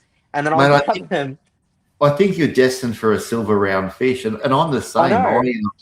When I think back in my aquariums, I've Oh, never big not been yawn. without monos. I know. So It always from those happens. days in St. George, I had monos in a Tanganyikan tank. Yeah, believe it or not. Yep. I had monos with electric yellow Africans. And then I had monos in a reef tank. And now I've got monos in my fish only saltwater. Yeah. It's uh, it's funny how some fish just, even though that they're kind of quote unquote boring, they just seem to Yep. lodge with you, don't they? Yeah, very true. Just always happens. Yeah, I love them. And then just other highlight fish, there's a big green Severin in this tank. I actually don't know if it's a green or a turquoise Severin, which is a different species to the standard greens. It always slips me because I did buy that fish, but I can't remember whether it was a green or turquoise. And then in there is a little rotkeel or red shoulder Severin as well. Yep. Um, and then there's also a chocolate cichlid, and that's pretty much. Oh, and then also most notably is big male Jack Dempsey. The Funny chocolate story with this cichlid, one. the Oh chocolate yeah, cichlid's one of Bill's favourite, isn't it? yeah, it is. I actually got one because of him. I thought, There you I love his, so I'll get one myself. go. Yeah, and then this is probably the biggest fish in the tank at the moment. Yeah. This one was Funnily, this one was also given to me. This was given to me from one of my the a local aquarium stores that I visit, Apex Aquatic. They had a breeding pair of Jack Dempseys, a male and a female. The female decided she's no longer going to be paired up with him. Beat the living daylights out of him. He's got a busted jaw, which never healed back properly. But they said if I wanted him for my tank, and I thought, yeah, you know what, why not? And so yeah, he's just living out retirement in this tank. Very cool. Have you found any aggression between or within your group of silver dollars? Not within the silver dollars. I think the most aggressive fish in this tank is probably my flagtail. She's a bit territorial. She likes that little corner in the tank, and then whenever the silver dollars come by or whenever she's in a bit of a mood, she kind of pushes all the fish out to the more open side of the tank. Yeah. But yeah, she's probably the most. Yeah, there you go. She just took a swing at the geo, but yeah, she's probably the most aggressive fish. But I've also said that if any fish messes with her, that fish gets kicked out of the tank. I'm really attached to that fish, so yeah. All right. Well, I've got a couple of questions. I'm going to ask my one first. Do Yep. you now? Well, I'm assuming that the plants underneath the water are plastic. Yep, those are plastic. Does the flagtail eat the roots of the emergent plants? No, actually, because of two things. So the only fish that I found that eats the plant roots are my silver dollars. But the only plants that have their roots exposed to the water in this tank, like directly to the main water body in this tank, is the pothos. So Mm-hmm. you might be able to see the roots of the pothos are all like chewed up, and they're Yep. just sticks. They've Yep. adapted very well, but the way that I set up the planter boxes in this tank is those are like boxes that still have access to the water, but the roots aren't directly in the main display, so none Ah, of the fish can mess with them. So yep. if I kind of pull you up for an aerial view, totally not By going to all stand on means, the go for rolling it, mate. chair. Yeah, go for it. So you see all the plants here, but this might give you a better idea how the plants are kind of in a box right Okay. there. Did you make that box? So yeah, I made like this entire 3D background I built myself after watching your videos. So it was Who would have built in a known? way that there's only like there's only about this much water, which means the plants can all keep their feet wet. You might be able to see the water down there. They can keep their Yeah. feet wet, but it's the perfect height, so I don't have to worry about, tying little boxes or anything like that to keep them at the right height. And literally anything that I throw in here, mind you, they are mostly like indoor-ish plants or indoor tropical plants. They all seem to do really well with a Yeah. couple of burnt leaves because they get, cooked by the light unit. What's But the lighting you yeah, got it's going on? this is a weak aqua. Couldn't tell you the model. Okay, weak aqua. I always thought that weak aqua was just a bad AliExpress or Alibaba brand, but I've also come across an aquascaper that Yeah, rated weak aqua alongside Jahiros. it's so funny because I would say pre-COVID or just around the time of COVID, Chihiros, which is what I run on that tank, the Yeah, WIGB, Chihiros was the AliExpress light brand. And then yeah, Chihiros did like a huge rebrand, really up their quality, and now they're like one of the most respected aquarium brands when it comes to lighting. Weak yep, Aqua's kind of on the same thing. They were the AliExpress brand, but yep. now they've just revamped what they do. And it's a good quality light. Like I've had, it's a big blanket. There's heaps of LED units. It's a very wide light as well. I really do like the sort of full coverage of light instead of the spotlights. So it kind of does the trick really well for me. How does it compare price wise to Chihiros? They're about the same, to be honest. It's Yep, not the cheapest light brand out there. You could definitely light this tank if you went DIY light options or even just other brands for way, yep. way cheaper. But again, it was just my philosophy when I set up this tank. I just wanted to get brands that I knew would be good. So yeah, I just decided to go that way. All right, mate. I've got a couple of questions for you. Let's get these questions Yes. sorted Cool. out. Um, I'll open up the sump in the meanwhile, just so we can have a quick look at that. Phil Porter asks, "Did you get your Oscars from All Fish to You?" A keen eye, Phil. I did indeed. I did indeed get them from All Fish to You. Phil is the current owners of my 3 Oh Archer yeah. fish Yep. and also 3 Bud Grunters. Nice. Jonathan Cool asks, "Are you buffering or adding anything to your water since you are on rainwater, which would assume you're on 0 minerals?" Yeah, so I do add minerals into this tank whenever I do water changes. The water change system is like semi-automatic, so whenever I am planning on running waters in, I will add minerals. And then there's also crushed coral in the sump as well, just to have a constant buffer in the tank. All right. Very cool. All right, mate. Turn your camera around. What we're going to Yes. do. Oh, no. Hang on. The sump. What do you Yep. want to show us about the sump? Oh, I just wanted to give a quick glance at the sump. This is just the sump that runs the display. And then in the sump, I've got a couple of yabbies that work as sump cleanup for me. Oh, you got some yabbies in jail. Yeah, but they have full access to the entire 3 chambers And also they make their way. They climb over the intake, and they live in like there. They go in there, and then they have like full access to this something. There's about four yabbies in it that just thrive. All they do is eat detritus and like food that makes its way down there. Hey, you know what? Do they? Have you ever seen them breed? I have not seen them breed in this tank yet, but it's something that they probably would do. Yeah, because if they don't kill each other and there's enough places to get away, and once they release their little free swimming babies, that might be sucked up and be good food for the cichlids. Oh, absolutely. Yeah, and there's actually like plenty of different hiding spaces for them because all of these rods are raised up. They're on a raised platform so water can get under them. So there's yabbies that like live, they go under it and then they make like little holes in between the rods. They chill right up on the top of the rods like you see here. And I know that there's another one in the return chamber here, and there's two others, smaller ones that make their way across all of them. Very cool, mate. What's the orange UFO you got going on there? Oh, in there, that's just the caps for the filter socks. So there's filter Ah, socks in the last chamber, and that just keeps them down. That's all. yeah, okay, all right. So And this is this the is bee's the knees. This is your filtration yeah, bee's knees going on here. Look at all those that is power true. plugs. You're almost a It's marine keeper cool. with all those power plugs. I am. It's cool because the tank came with these, and there's a temperature probe and all of that sort of stuff.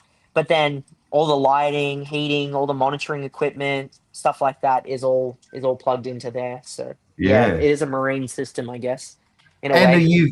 a UV sterilizer in the back. Yep. So there's actually there's a UV sterilizer over there. However, I would eventually like to upgrade that unit. Like this came stock with the tank. I would want to put a bigger UV system on there. But yeah, there is a working UV sterilizer there as well. Okay, so that discharges back into the main flow of water from the pump, though, doesn't it? So how do you know? How do you know what the flow through rate of the UV is?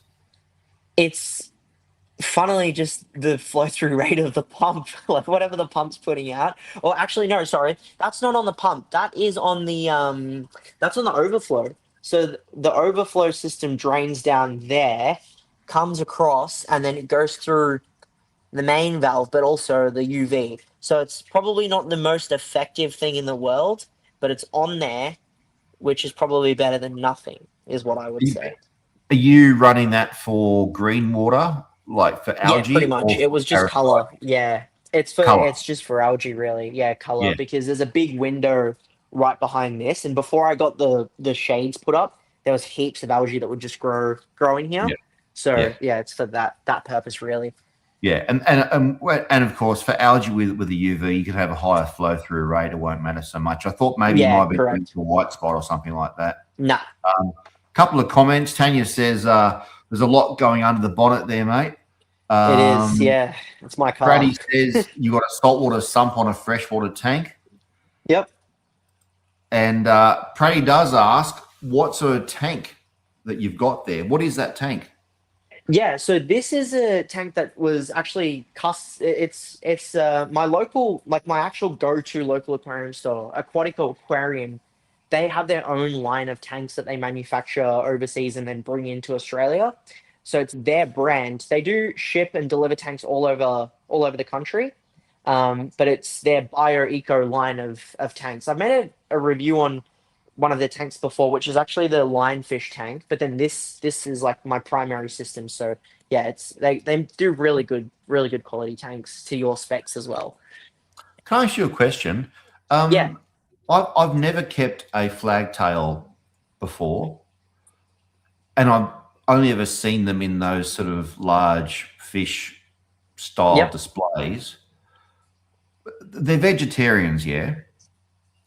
And my They're understanding is that yeah. they're peaceful. So would that work, for example, in a 8 by 4 by 2.5 as a group with things like tiger barbs or other types of barbs and things? Absolutely. Yeah, it definitely would. What's funny is the flagtail actually was in this tank for a little bit. I just found that she liked the distance, like the footprint in that tank, so I moved her into that one. They Yeah, they would work with peaceful fish. It's just that when they're in a group setting, there can be a little bit of co-species. co-specific aggression sometimes. They're good, like they will shoal, but then they sometimes pick a fight with each other, and then leads to a bit of stress. Um, because I have tried groups of flagtails before, and I've just found that like one, they just kind of do their best. How many did you have at the one time? Four, I tried. Okay. Yeah, I tried four of them. And that was a problem.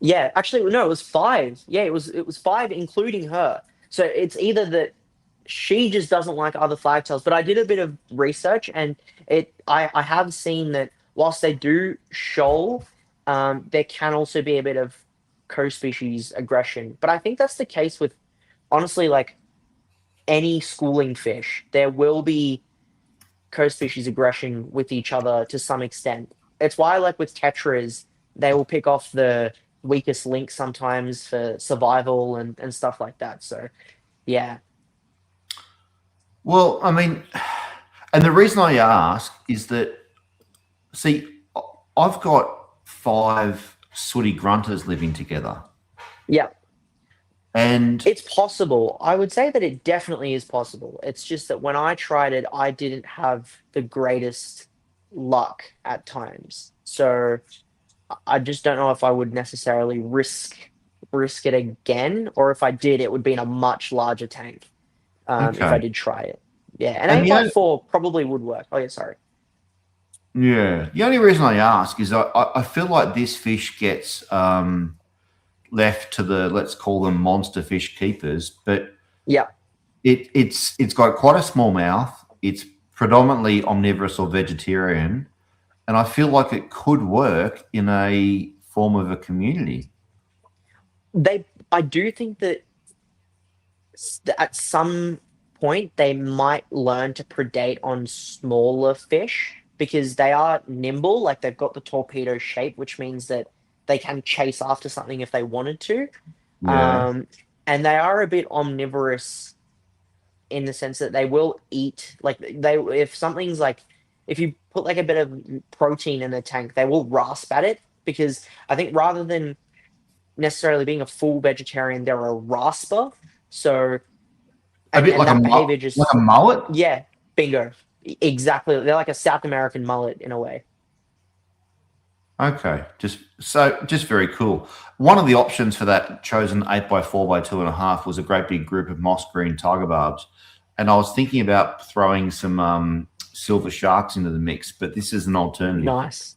This is, yeah, it would be really cool to try out because I think they're such an underrated fish in a way that often they're just a big algae eater Yeah, in like monster tanks. But in all honesty, if you told me to get rid of every single fish in that tank because I could only keep one, I would pick my flagtail to keep. yeah, I okay. love that fish. And the funny thing is, if you go out to buy them, they're pretty expensive, but you can Yep. also be gifted them because they've outgrown people's tanks. Yeah, for sure. No, they're really cool. And bloody pretty. Look at that. That's amazing. All right. Yep. Now, where are we? StreamYard. Bingo. Okay.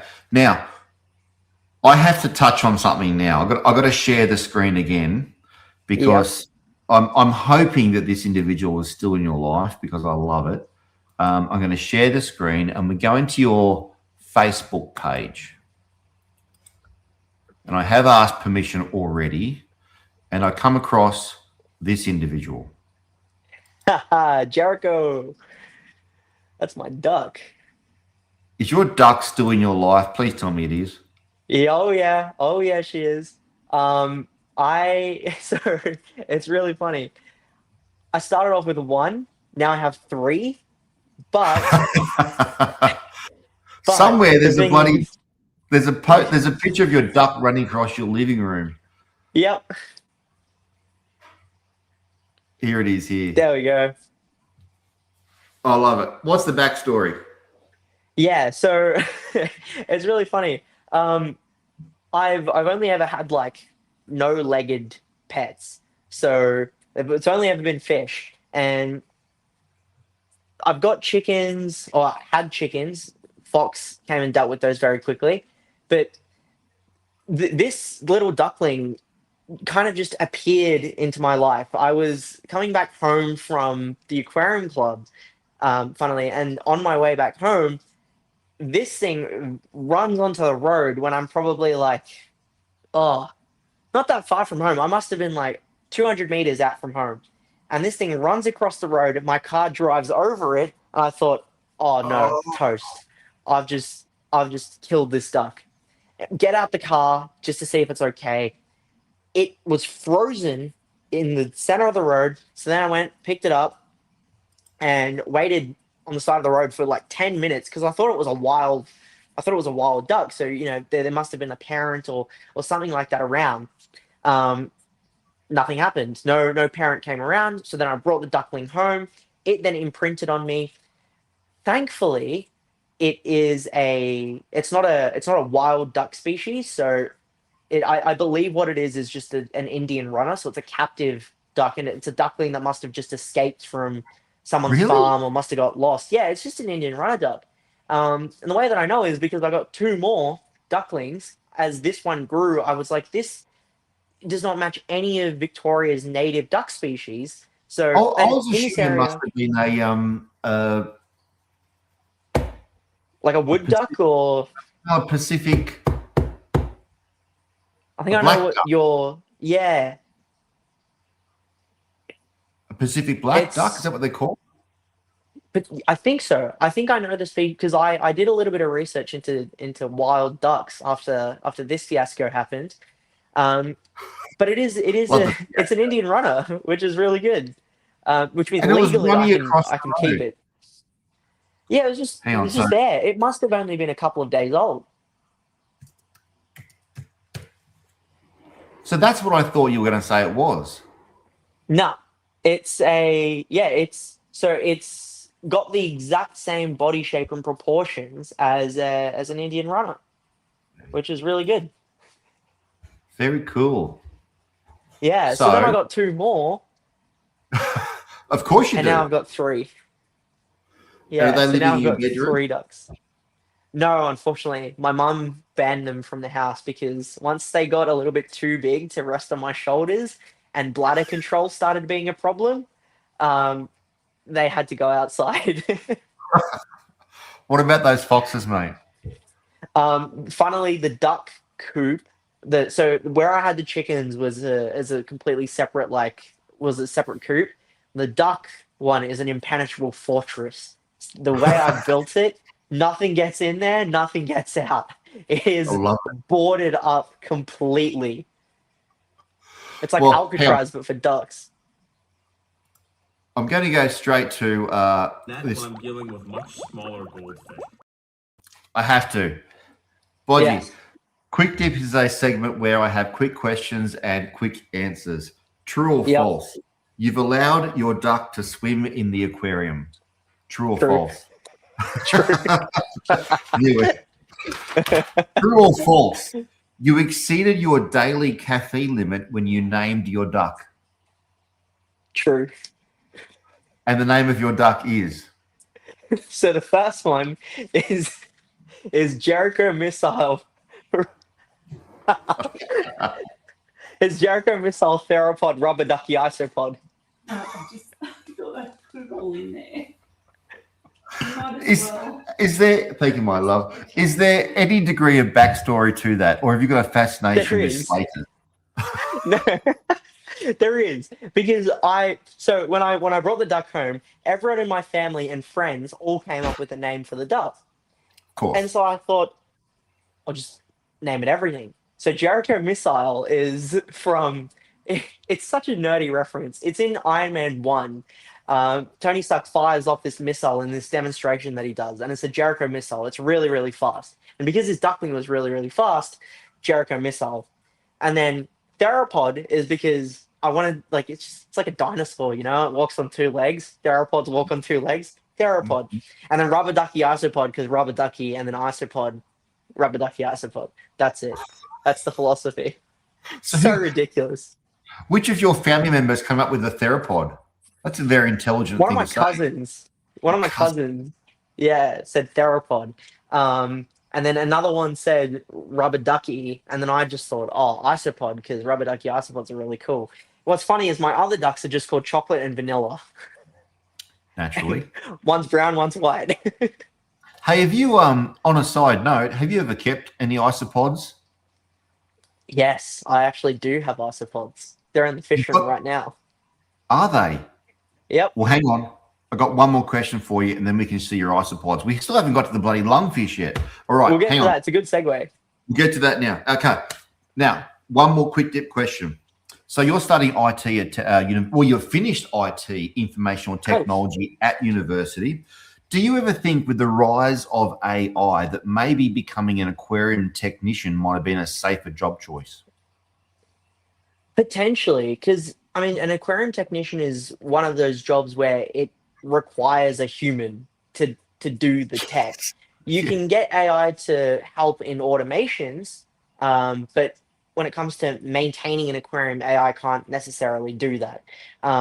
If you decided to go into like, if you went super high end, like full on marine monitoring levels, you could get AI to very intelligently run an aquarium, whether it's dosing parameters or just the way that the system runs. This is something that I've thought about very deeply, and even tried to code systems that would rely off different equipment outputs to then very smartly monitor an aquarium.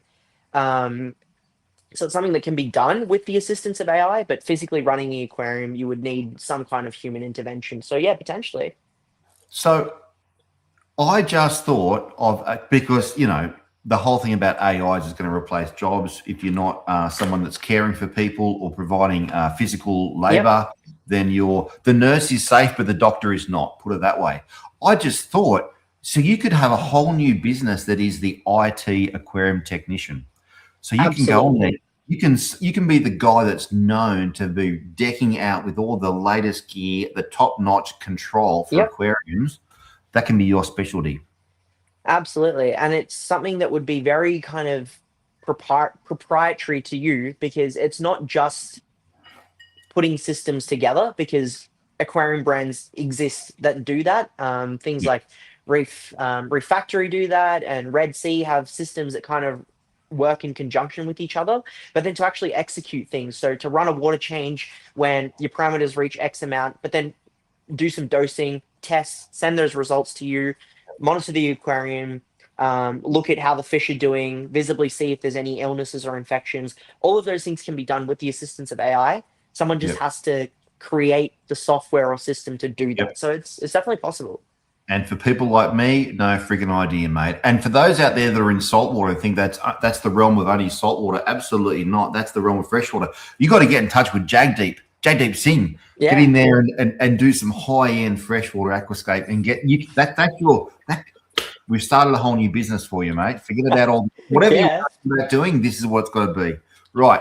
Oh now, that was Net when I'm dealing with much smaller goldfish. Now it's time to see your isopods. Yep, let's go. And what's funny is the isopods are where the lungfish are. So that's a good segue. It is a good segue. So this is where the lungfish grow out system is at the moment. You and some crocodiles by the looks of it. Yep, and some crocodiles by the looks of it. Let's quickly touch on these guys. So they're over here, two little Australian lungfish. This one's slightly older than this one over here. And you can see they're a little bit dusty, but that's just the way lungfish are. They've always got something on them. There's just a bit of detritus and stuff, but it's kind of all they do all day. They just exist like this. They just lie down until they get to about like a foot. When they're about 30 centimeters long is when they start getting a lot more active, and they actually start moving around the system and become a lot more personable. Bodge, do you want me to share your Facebook page again so we can tell the entire story of your lungfish journey? Because that starts that starts with Neo, doesn't it? It does. It does start with Neo. So if I go back to can you see that screen now, Bodge? Yep, I can see it. So if I go to your photographs, and it looks like you go all the way back to somewhere you had a lungfish with its head in a pot.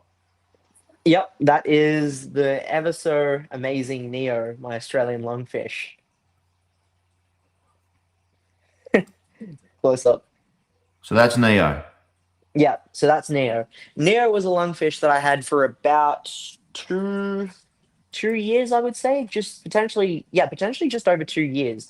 And Neo got to about 30, 35-ish centimeters, full grown. Unfortunately, what happened was when we were getting ready to move houses and come to this fish room, the tanks all got consolidated, and the fish that I was bringing over to my fish room were all kind of consolidated into one tank. So in that system at that time was my flagtail, the one that's in my 6 foot. There was Neo, and there was a Southern Pleco. The Southern Pleco, for whatever reason, decided to rasp on the side of the lungfish, and it caused a like a secondary infection to come up under the scales. It was actually an ulcer. It's No. kind of similar to what you might see in koi fish. They get it. It's an under the scale ulcer, Yeah. and what it kind of looks like is a little lesion, but the infection spreads underneath the scale layer and starts affecting the fish from the inside out. Um, and at that time, I was also going through some medical things myself, so I wasn't home all the time. I was kind of in and out of hospital, so I wasn't able to fully be there. But I must have spent close to, probably close to like $2,000 in like medication, vet appointments, and stuff like that to try and get down to the bottom of it. But it was like trying to fix myself and also fix my lungfish. And Yeah. unfortunately, the lungfish lost out in that battle.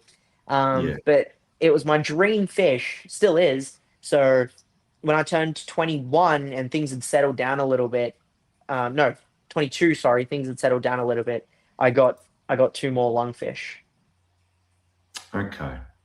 It it's harsh the way life goes sometimes, isn't it? Like the way, I mean, you Yeah, can't stop family, health, work, whatever. yep, And unfortunately, as pet keepers, and this is part of the ethical challenge that I deal with when it comes to keeping pets. Um, every now and then, sometimes your pets, they lose out, which is really quite unfortunate. yeah, I know. Yeah, So it's just for such a obviously, rare. Yeah, obviously, Neo left enough of a impact on you to want to continue on keeping lungfish. yeah. I mean, I was absolutely gutted when I lost that fish. What's funny is like it was a day that I went into surgery, and then coming back out from surgery, coming home to your most favorite fish having passed away, it was like a really rough thing to go through. And Yeah. I knew that I had to keeping lungfish because I think my journey in keeping them hadn't fully ended. Because it's something that I was expecting would have gone on for decades or potentially the rest of my lifetime because these fish live for pretty much the same duration as a human does. So I Mm. thought I'm gonna get one again, and I thought, what better than one? Let me get two, because quite often in public aquarium settings you see them in groups. So you see two, three, and I thought, let me get two. So that will be, yeah, it'll just be nice to have two giant lungfish. So, can you tell me two things? The first thing is, what is it about Neo that was enough of an impression upon you to want you to continue on keeping lungfish? And the second thing is, what it takes in Australia to get lungfish in your aquarium. Yeah, absolutely. So the thing with Neo is, like I said, when lungfish, Australian lungfish, are small, they have absolutely nothing going for them. They all their brain functions on is eat, sleep, and repeat. But once they hit that 30 centimeter-ish mark, they start as they get closer to 30 centimeters, the confidence in them starts, yeah, about that, the confidence in them starts changing. They start getting a lot more out and about. They get a lot more personable. They recognize you when you come up to the aquarium. They're also very food oriented, so that makes it really exciting. And it's just the uniqueness of having a fish that not only is like so prehistoric, it is genuinely a living dinosaur as a pet, but it's also just so many things around them, how they function as a fish compared to every other fish that you see in your aquarium, and just stuff like that. I've wanted a pet lungfish since I was like 15, I think. So that impact with me has just been so strong. It's funny you say that. I visited a mate up in Caloundra, and he had a couple of lungfish. We still doesn't have lungfish. They're outside now, but they were inside in the Yeah. 10-foot tank. And they were about probably half a metre long. Mm. And at first, when I entered the room, they're out the back of the driftwood, sort of acting the way wait for it, axolotl does. Yep. and then when there's activity in the room, they'd come up. Yeah. And they'd come up, and their fins are doing this whole kind of almost a whale-like thing. It's weird. Yeah. And they'd be waiting for food, and their beautiful belly coloration going on. And they were so different. But it's what you're saying when they're juveniles. They're more like a tadpole. Yeah, very much so. Very much so. Tadpole in behaviour, Yep. like just kind of like no personality, just They sitting just there. exist. Yeah, they just sit there. They just exist, which kind of shows why they are a species that is vulnerable to extinction. When you've got invasive species taking over and also weather patterns changing, and for a fish that gets affected by current, gets affected by sudden sounds, movements, predation. It's got no self-defense when it's that size. It's the perfect, like, pill-shaped, swallowable size for any sort of predator fish. Like, Yeah. they've got nothing going for them. And then they put on size, and then they develop a personality, and they learn association. And for a fish that lives almost 100 years old, you would expect it to have some level of intelligence, which you can definitely see in them when they're a bit bigger. Okay, so on size, Neo was about 30 centimetres when I he think or 40. she passed. Yeah, about 40 when Neo passed. 40? How old was he or she? 3, I think. About 3 years. Okay. And when you first get them, how big are they? When I first got Neo was probably about 12 centimeters, I think, between the 10 to 12 centimeter mark. When I got these two lungfish, I genuinely think they were too small when they were sold. They were probably only like 6 centimeters. They were like tiny little things. And when they're that small, they're super, super sensitive. But yeah, they put on only a few centimeters per year of growth, and that's if you don't feed them just a protein only diet, because they need a very, very varied diet. Is this them, Bodge? Yeah, that's them. So they're little, yeah? They're like a tadpole, like a... They are, yeah. So in that photo, they are absolutely small, and then you look at them now, and you see the size that they're so much more different the way that they look now. They look in that photo like the tadpole of a giant barred frog. Yeah, it's crazy. Yeah. And then you see them now, and you can see how their coloration has changed a little bit. There's a platy that's going to get in the way. You can see how their coloration has changed. Lot less speckling, and then they darken up, yeah, kind of as they get bigger. All right. So can you? I've got to go and do one of my famous bathroom breaks. Yep. And I'm assuming because you're 23, 24, you don't have to do that. However, no, I can just do a little tour of what's going on down here. Or you Yep. can tell us about, because I can hear from my bathroom, trust me. You can tell us about where you get them from. What is the Oh yeah. Does the retailer have to order them in? I'm sensing that the wholesaler / called Giardini might be involved. Yep. And they need to be microchipped before they arrive, all sorts of things. Yeah, I'll go through all of that. And maybe even, if you don't mind asking, what kind of price you might be paying for a juvenile lungfish. Yeah, absolutely. Cool. We can go through all of that. Perfect. All right, go for it. Cool. You got to be my. Easy. You like the Robin to my Batman. Go. Thank you. So, Australian lungfish in Australia, I'll talk about their retail price first, and then put into perspective why they are kind of the price they are. So you'll find them anywhere between $1,000 to $1,200, and that's each, so per fish. With my two lungfish, unfortunately, when I bought them, they were on the slightly more expensive end, so they were around 1.2, I think, if I can remember correctly. And the reason that they are so expensive is because one, they're a protected species, not only in Australia, like in Australia, which means you can't go out into the wild and just catch one for your captive aquarium setting, unless you've got the right permits and you're a zoo or a research lab, that kind of thing. Which means they have to be captive bred, and in order to captive breed them, they have to be around 20 years old. So either someone has to start off with baby lungfish, grow them for 20 years, then put them in a situation where they can breed, or the other option is that you have to pay the expensive amount that it is to collect them from the wild, which is what happened in the case of how they started being bred in Australia. You have to pay for the permits to take them from the wild, put them into a captive setting, spawn them, which is, you're trying to figure it out for the first time on the planet, how to spawn these fish. Hello again.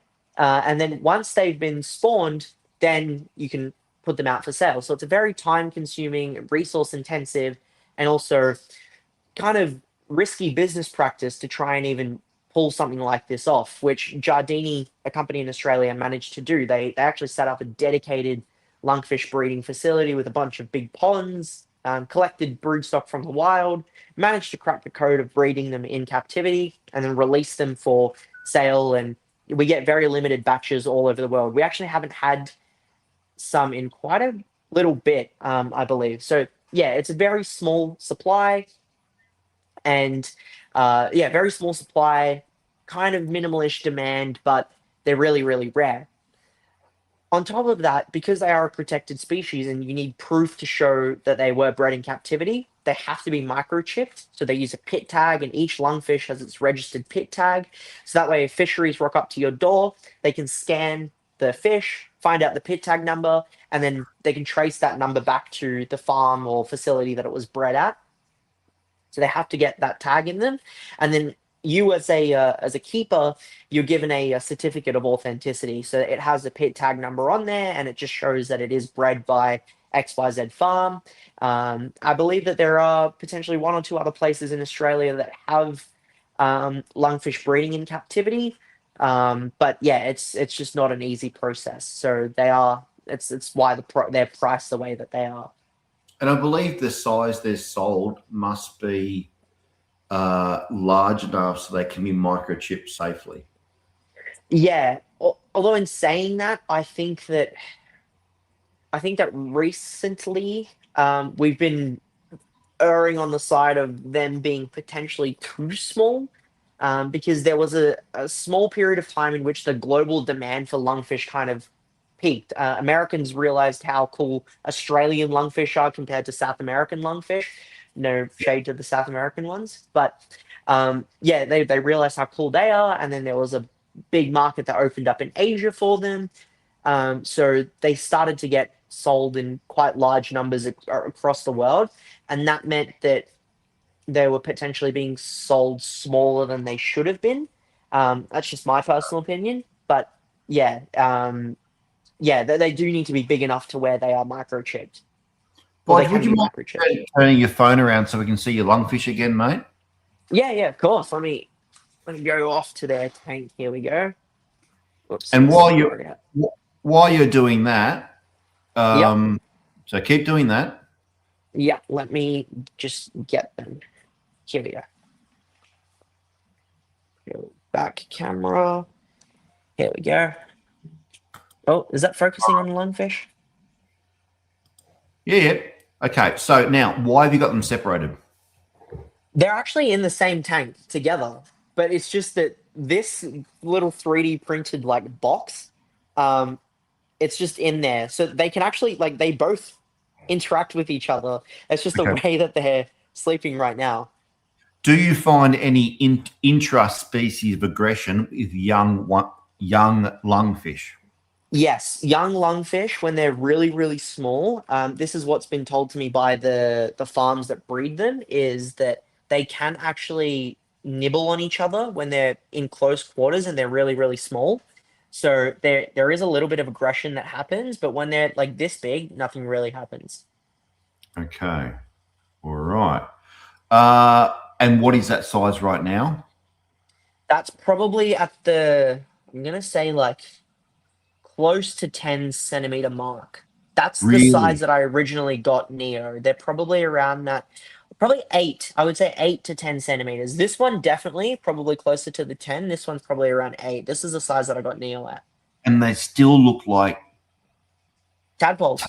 tadpoles. Yep. Yeah. Yeah. Once they get to about like this big from the start of the tank, like they get this long, that's when they look like a proper lungfish. You know, the paddles really Yeah. develop and stuff like that. Yeah. Okay. All right. Now, are those platies in there for food? Yes and no, a little bit. So there's a lady down the road that has like a basically a dam with just a huge supply of platies in them. So every now and then she gives me some platies and I put them in here, and the ones that don't make it, the lungfish will end up eating. But then they also just help with like just cleaning up like detritus and stuff like that because of their raspiness. So a bit of a double-edged sword. Some of them, because she has like a trap that she catches yabbies, and then the platies find their way in there as well. So that's like yabbies that are on my sump came from her. The platies also make their way in there, and then the ones that kind of are a bit not so great come here, and I put them in here, and then the lungfish end up eating them. Are you worried about parasites from the platies? Not really. Just because they're in a big dam and I haven't necessarily experienced any issues so far. And I just think that because of how different the environments are and when the fish do go in here, that any risk of parasites I haven't really faced anything. And they're not, you know, in like a feeder tank. They're in a big dam, so it's like I'm not worried about them having like internal parasites or ammonia problems because they're in like really close quarters. All right. We have a question here from Phil Porter that says, what are you feeding them? But he also follows up by saying, because he has a couple of lungfish also, he was feeding soaked frenzy pellets, shrimp, Yep. and frozen prawn. Yeah, so the lungfish, like the one species in this tank that I think gets, sorry, in this fish room that I think gets the most amount of food variation. Neo got it like especially. He was on a like a 7 day meal plan. Every single day he'd eat a different kind of food, but they eat Vitalis pellets. It's actually a blend of pellets that I'm using, but there's pellets. There's also frozen food. They also get fresh seafood. They get fruits as well. So I put in bananas every now and then. I take like little bits of bananas or berries, like blueberries, and I squish them and put them in. They get fruits, earthworms, and yeah, that's pretty much it. It rotates between the five So, things. But question. The Brisbane River is famous for its Vallisneria beds, which have become stripped clear from floods and Pisces. Yep. Um, and lungfish are known to feed heavily on Vallisneria beds and also reproduce as adults. But as juveniles, are they more carnivorous? I would say so. As juveniles, they definitely are more carnivorous because they want the protein to put on the size. And then as they get bigger, because they're so big, they could literally eat anything and they have such a low metabolism that they can spend the time digesting it. So, but in saying that, my lungfish do also eat plant material. So I do give them like whenever mum's making like sandwiches and there's like lettuce, I'll steal some and put them in here. So they do eat greens. But I mostly supplement them with, at the moment, it's a slightly more protein rich diet, but they get fruits to make up for the vegetarian side of them. So do you foresee in the future that you might have a bit like a saltwater refugium, a Vallisneria refugium, which you can pull hands out and feed the fish? Yeah, definitely. I mean, in their future tank. So the plan is when they get to about, I'm gonna say probably double what they are in this tank. I'm gonna put them into here, and then their final system will be something that's as long as this room and potentially even as wide as this room. And I've already got the practical things in motion to make that happen. But in that system is where I actually want to have like a big shallow area, or in the filtration room have a big tank where I can actually just grow plants in to feed to these guys. Yeah, yeah, and it's funny that because I see that. I mean, Jonathan has said down below here that definitely more carnivorous and then reduce. Yep. So, and I see that with other types of fish. So you think about a scat, Yep. a banded scat or a spotted scat.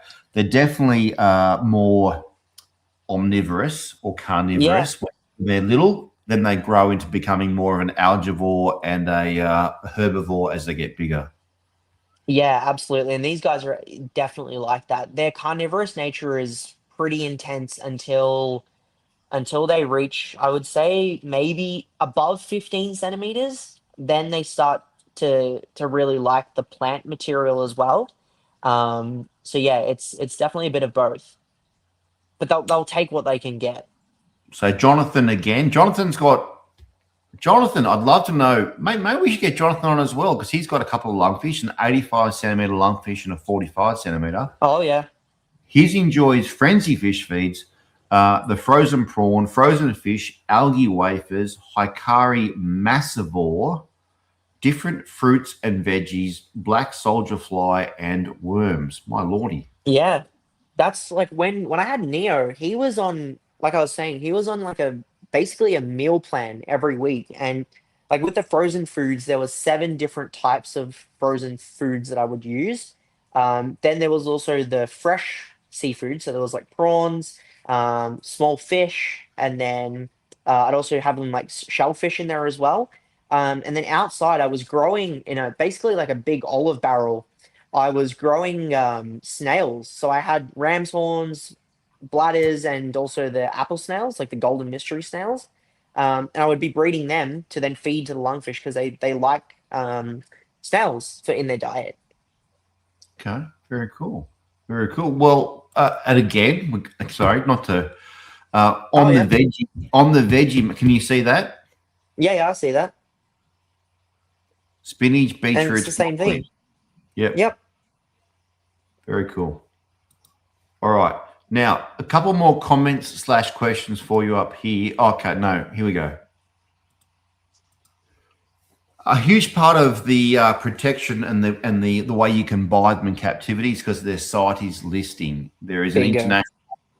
internationally protected species, not just nationally. Yeah. On the microchipping, Phil Porter says that one of his was damaged from microchipping, but has come good now. Yep. I've heard that too. What would that be, Bodge? It's just that when they're too small and they use basically the way that they insert the microchip is kind of like a needle, and the right way of doing it is when the fish is large enough, their scales with lungfish, their scales solidify. So almost like an arapaima scale.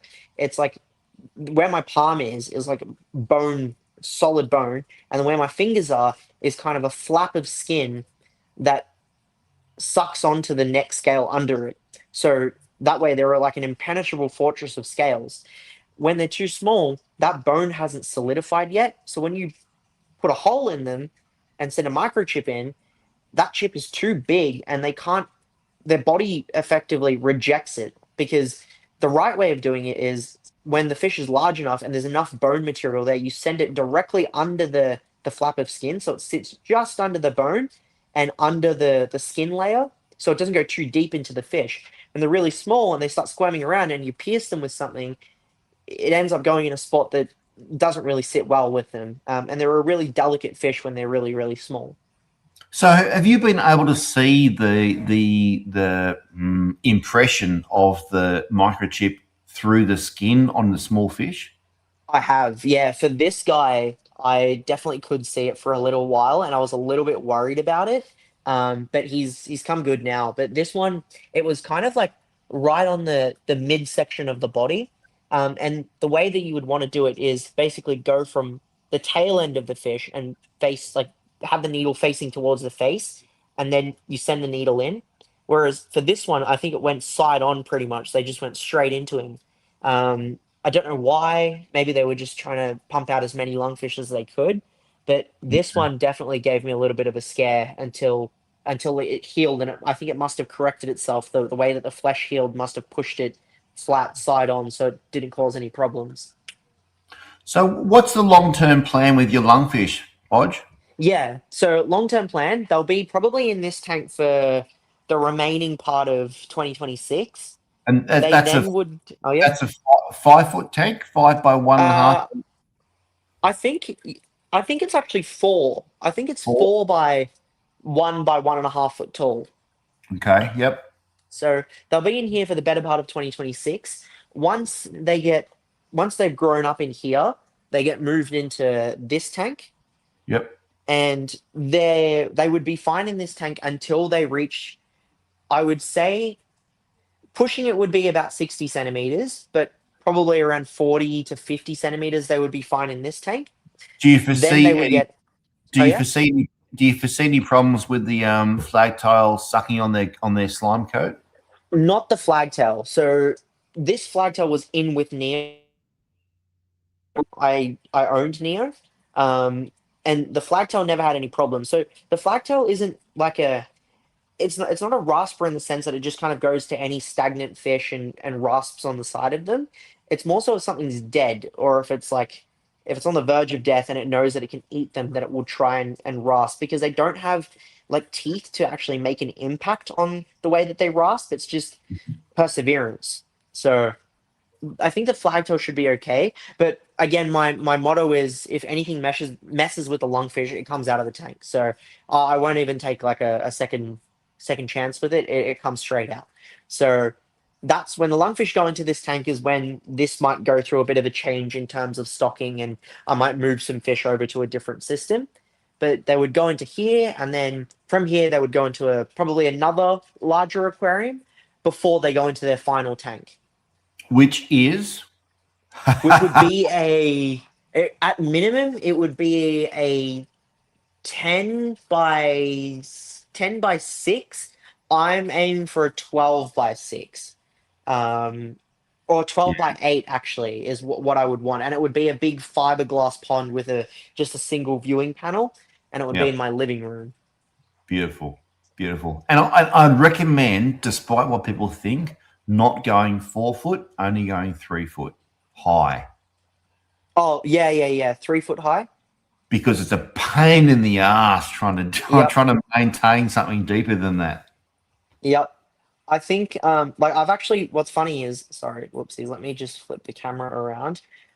What's funny is I've actually drawn up like proper plans of what I want this future tank to look like.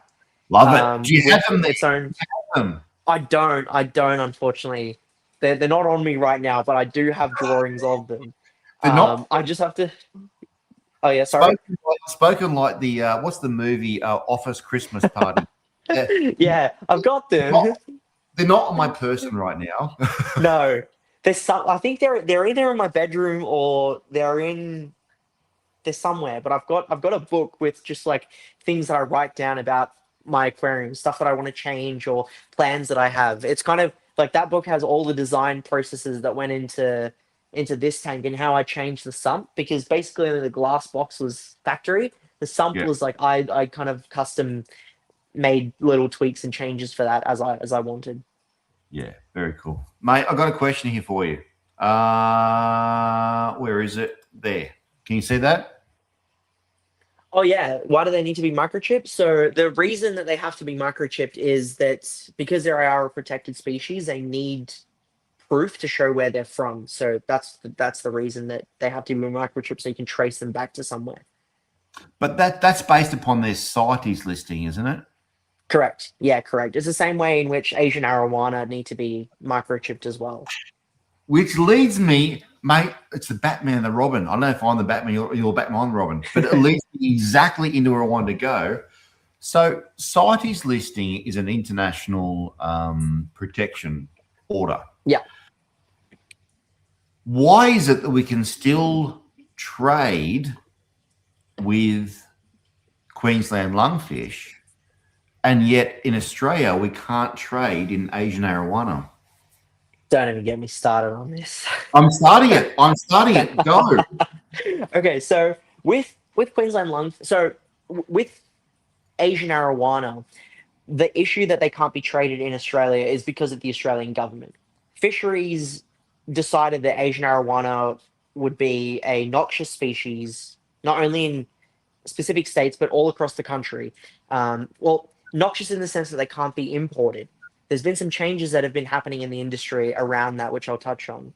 Is that noxious based on the fact that they're in the same? Are they in the same sclerophate? Yeah, they're in the same gene. They're or a bit of both. So it was two things. The first thing was because they were an endangered species in the wild, they wanted Yes. to stop the wild harvest of them coming into the pet trade. So the Australian government just said, we're not going to allow them because they're an endangered species in the wild. The second one was there was a concern that they could become an invasive species if they were released into Australia. However, because the way Australia works, we've got an import list and then we've got a statewide noxious list. In some states, they were not on the noxious list, which effectively means they were kind of okay to keep, but they can't be imported, so they're just illegal to keep in Australia, full stop. However, there has been a document that's been submitted to fisheries very recently. It's a 41-page document that shows why we should be able to keep them, why they're not a problem, all the reasons, because they're bred in the millions in captivity now. So potentially within the next 5 years, they could be legal in Australia. So you're the man on the street. You're the man on the street in Melbourne, Victoria, and we all know that Asian arowana are in this country. Yeah. You don't have them, but we know they're here. So the only reason, and we also know that silver arowana are here. Absolutely.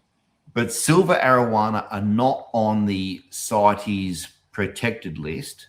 No. But the Asian arowana are.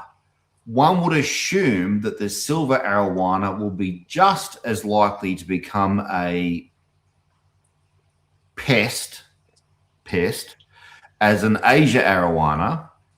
So in other words, it's got nothing to do with the fact that they can become a feral or a pest or a threat to our wildlife. It's about the Endangered Species Act. Yeah, but what's funny is that silver arowana are also on the import list as a noxious species, but statewide they aren't, which is why fisheries really needs to get their act together. No offense if anyone from fisheries is watching. They really need to get their act together and do a review. Bill, George, Jonathan, Julia, Samson, yep, they're all there. Yeah, they're all watching you, mate. They really need to get their act together and decide what the standard process is going to be. You know, are we going to have a countrywide noxious list? So regardless of state, if it's on this list, can't keep it, or are we going to just let the states decide for themselves because every state has a different environment? Like, what's the deal? Because we experienced this very recently, a little bit off topic, but with dubia roaches, which is a roach that the entire reptile industry all across the world uses as feeder roaches. If they're a feeder roach, they're a dubia roach. They've been in Australia for quite some time now, and out of nowhere, Fisheries and Wildlife decided dubia roaches, we're going to get rid of them all. So they confiscated them from zoos, from pet stores. Millions and millions of dollars worth of dubia roaches just gone like that overnight. People that had set up breeding facilities and things like that for reptile food for dubia roaches, just because fisheries were like, oh, wait a minute, this isn't on the import list, but it's not on any noxious list. So how did it get into the country? So you're going to make it legal or not legal? And it was just a mess. And we're seeing that happen more and more and more. So yeah, they kind of have to just pull their socks up and figure out what they want. I have respect for fisheries only because I have to, because I've got some very permits. much, yeah. But at the same time, I realise that most of the fisheries guys their main part of their job is dealing with the basics. You know, it's dealing with Correct. size limits, catch limits, bag limits from guys coming back from fishing on the reef or the islands. Which is a bigger industry. So it makes perfect sense why there's so much regulation around it. But there needs to be some sort of a specialized body within it that deals with this kind of thing. Correct. But I think, unfortunately, what it comes across is that the sport fishing, game fishing industry is massive compared to the aquarium industry. And so we get kind of shunned to the side, and the guys that do the jurisdiction for the sport fishing, game fishing, whatever, then look at our side of things, and it's sort of, well, they don't really know, but they're doing the best thing they can possibly do. Yeah, absolutely. It's just funding and all of those sorts of things. Have you read this Dragon Behind the Glass? I have like 6 times. Fuck, that's a good book. It's a very good book. A very good book. I love it. I love the way it's done from a journalist point of view, and it's done from the point of view Very much. of a journalist that's not a fish keeper. It's No. someone that's just been very, like, it's a scientific journalist that's gone into it from a unbiased point of view. It's a great book. That's when I first heard about Heiko Blahera as well. Yeah. I've had the Probably. fortunate, Yeah. I've had the fortunate experience of being able to interact with him a few times. Really? Not in person, but I've messaged him. I've had conversations with him about different fish and things like that. So that was really, really good. Was he very? But yeah, that was he very German? Yeah, as the book described him. Emily Voigt, the author of that book. Yes. She got him perfect. So do you want to describe, because I'm sure there's people, I know Jonathan Cool knows what we're talking about here, but do you want to describe the basis? Ross Dingle also knows, and Pratty also knows, but do you want to also just describe the basis of Dragon Behind the Glass and who authored it and what was the approach from the book? Yeah, absolutely. So basically it goes into the Asian arowana industry, which arguably in the aquarium world is still one of the largest niches of the aquarium industry is Asian arowana, because it's such a profitable fish. And it goes into the dark side of the industry, the history of how Asian arowana came to be in captivity, why they're a protected species, all of those sorts of things. And then also focuses on both like a business, but also like an aquarist point of view. And one of the people that the author Emily interacts with to understand more about these fish is Heiko. Heiko is kind of like a godfather of like freshwater fish. He's discovered a lot of freshwater fish. Has his name for a lot of freshwater fish like rummy-nosed tetras, rainbow fish, anything that has Blaheri in its Latin name, he's responsible for naming. So a lot of things like that.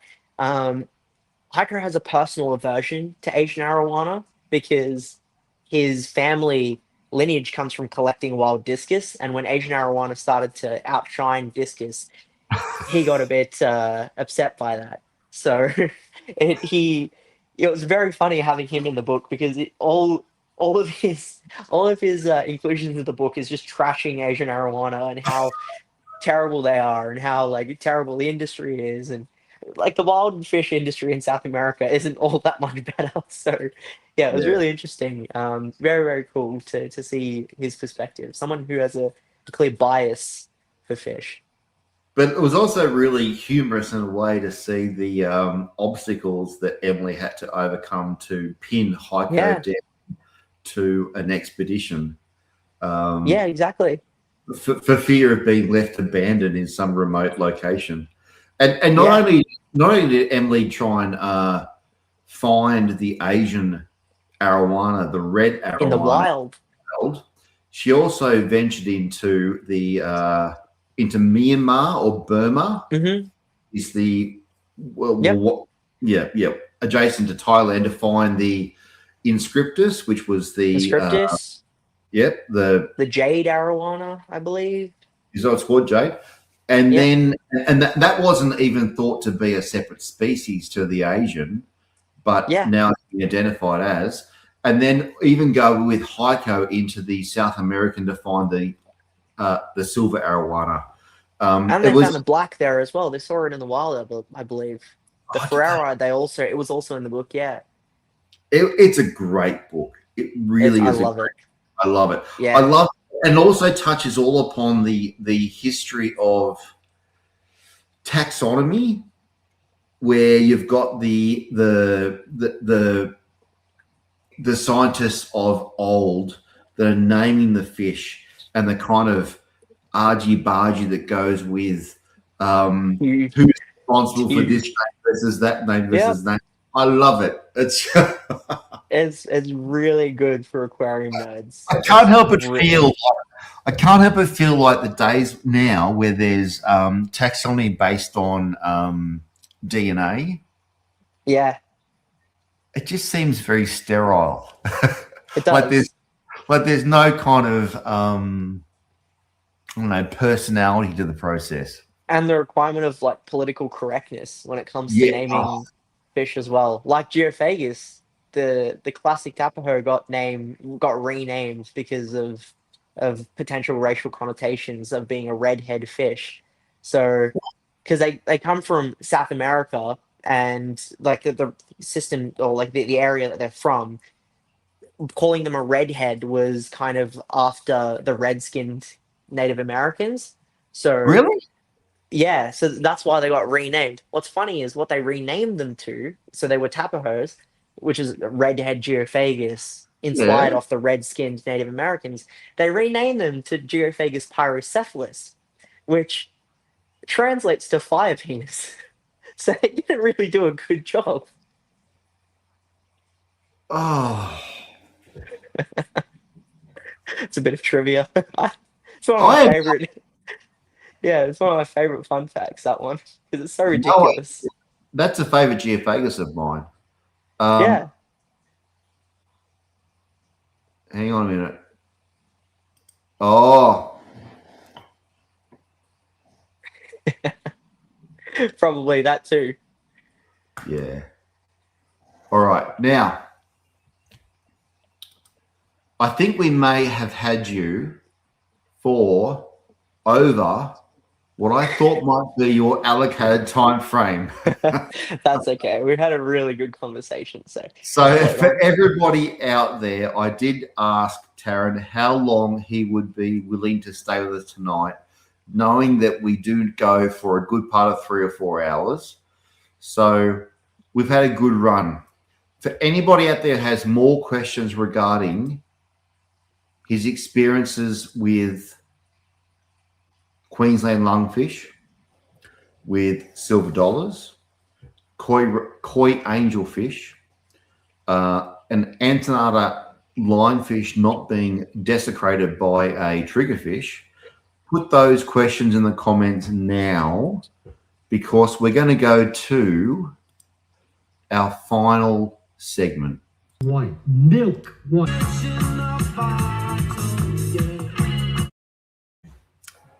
Bodgie, Yes. message in the bottle is a question that's been left for you by a previous guest without knowing who you might be. And Right. that question is, I'm going to read it here very closely. At what point does an aquarium stop being nature and start becoming purely human artwork? His mind's been blown away. Hang on, everybody. Look at that. I So, think. I'm going to read it again because Yeah. this is deep. This is deep. Do you want to know who left it for you? Yes. Anya from Gallery Aquatica. I knew it. Of course. At what point does an aquarium stop being nature and start becoming purely human artwork? I think it's when you plan every single detail inside the aquarium and execute it that way. Because like we can always, like, everyone will have an aquascape idea in mind, or they will have a design philosophy in mind, a kind of concept that they want to adhere to. But when it becomes artwork and not nature is when you start planning the specific details of what goes on in that aquarium, to the point where you are saying, I want a piece of driftwood that looks exactly like this. You spend the time to, you buy a piece of driftwood, then craft it to the way that you want to see it, put it in your tank, then put plants in it. All of those specific areas, you create the tank to your vision, which I think is as much as, for example, something like the IAPLC aquascaping contests are meant to be based off nature aquariums or natural style aquariums. I would call them artwork because they have been planned meticulously to win a competition, to display that beauty and to get something out of it, versus you just creating that environment and then letting the environment kind of mold itself, like the way that I do in this tank, where I just put plants in and then see what plant grows where, and then just kind of let it do its own thing in that system. I haven't really moved anything in here since the plants were put into this position. Yeah. Have you That. that Bodge, have you come across Scott Fellman? I don't think so. I don't know. The name doesn't ring a bell. Scott Fellman, who I'm reaching out to go on this podcast, is an American. Yep.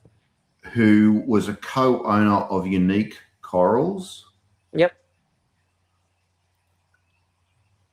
Then started Tannin Aquatics. Oh yes. Yeah. And went into the realm of botanicals and the tinted water aquarium and deep diving into the natural way of doing an aquarium. Mm-hmm. And I think what you're saying is very reminiscent of what I hear when I listen to him. It's a point where you set an aquarium up and then relinquish it to whatever might happen within that aquarium. Yep. Yeah, It's absolutely. I honestly, this is my shout out. If I was to go and do a shout out, which I won't do right now. Yeah, it's really, really interesting.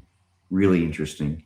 Tarun, have you got anything that you'd like to say to our meeting guests tonight or members tonight that you haven't said so far? Any point? Have you left anything under the table which should be brought above the table? I don't think so. I think we've really covered everything that I've got going on in this small fish room operation. The audience has been amazing. So many amazing questions, lots of excitement, which is always lovely to see. And we could get into some like proper nitty-gritty, nerdy aquarium topics, which I love. I love. So it's been great. It's been a really good night. I'm going to leave you with one last question. Who is the right person to keep an Australian or Queensland lungfish? The kind of person that will set up an investment account the day that they bring their lungfish home so it can grow enough funds so they can then fund the final lungfish aquarium. That kind of person. Which may or may not be what I've done. That's because you're 24, 23 with a hex debt probably. Paid it off. Very nice. Mate, thank you very much for coming on tonight. I very much appreciate it. And to everybody in the chat, let me just quickly make sure there's no questions that have been asked before that I haven't answered. Have you... Look, what's that one? Bodge? Typical Gil. I think it's probably just in reference to... this is probably the shortest my hair has been in, like, years. Normally, I carry a lush mane. I was trying so hard to find a witty quick dip one and ask about your hair. I couldn't think of it. It's always... Yeah, so normally in videos when I'm recording, I'm normally like fixing it mid-video or something because it's just so long. Now it's just there. Taryn, can you see that? Yep. They definitely will jump. So get a lid on the tank. It's just that when they get spooked, they dart across or up, and if there's no lid, they go. Phew. That's happened to me with Neo once. I was doing maintenance on the aquarium, and Neo, like the water level had dropped. It was in that 4-foot shallow tank when he was growing out in there, and he jumped and he slapped me in the face and fell on the floor. He got me straight in the face. So Scott will be an awesome guest. Anybody out there Looking who forward to it. wants to get Scott filming, mate, you'd love him. He's fucking. I love it. He's very philosophical when it comes to aquariums. Yep. He is salt and fresh, and hence he's Lovely. delving the leaf litter, mangroves, mud, sediment, burrows, crabs, Love it. killifish, green neon tetras, fungus. I love it. It's the whole thing. No. Tanya has wrote those notes and tips and future lookups. I guess that's for Scott Fellman. And Tanya says, thank you for sharing. Praddy's jealous of your hair in general. Jonathan says, great audience and great stream. Thank you very much. And mate, I think we're done. Thank you very much. I really appreciate you. And there is an there is an Aquarium Society of Victoria meeting on the 31st, I think. Yep. Because Praddy told me so of this month. Gil and Praddy are going to that meeting. I'm going to ask my wife tomorrow if we have any Qantas frequent flyer points up our sleeves to come down and go to that meeting, because there bloody well better be a good talk and a beer afterwards, because they can't bring you. Will you be going to it? I will. Yeah, definitely. Mate, love it. So there's a shout out to the Victoria Aquarium Society, and thank you very much, mate. Stay with me, and I shall see you all next time on the Aquariums Anonymous live stream. Good night, everybody. Good night.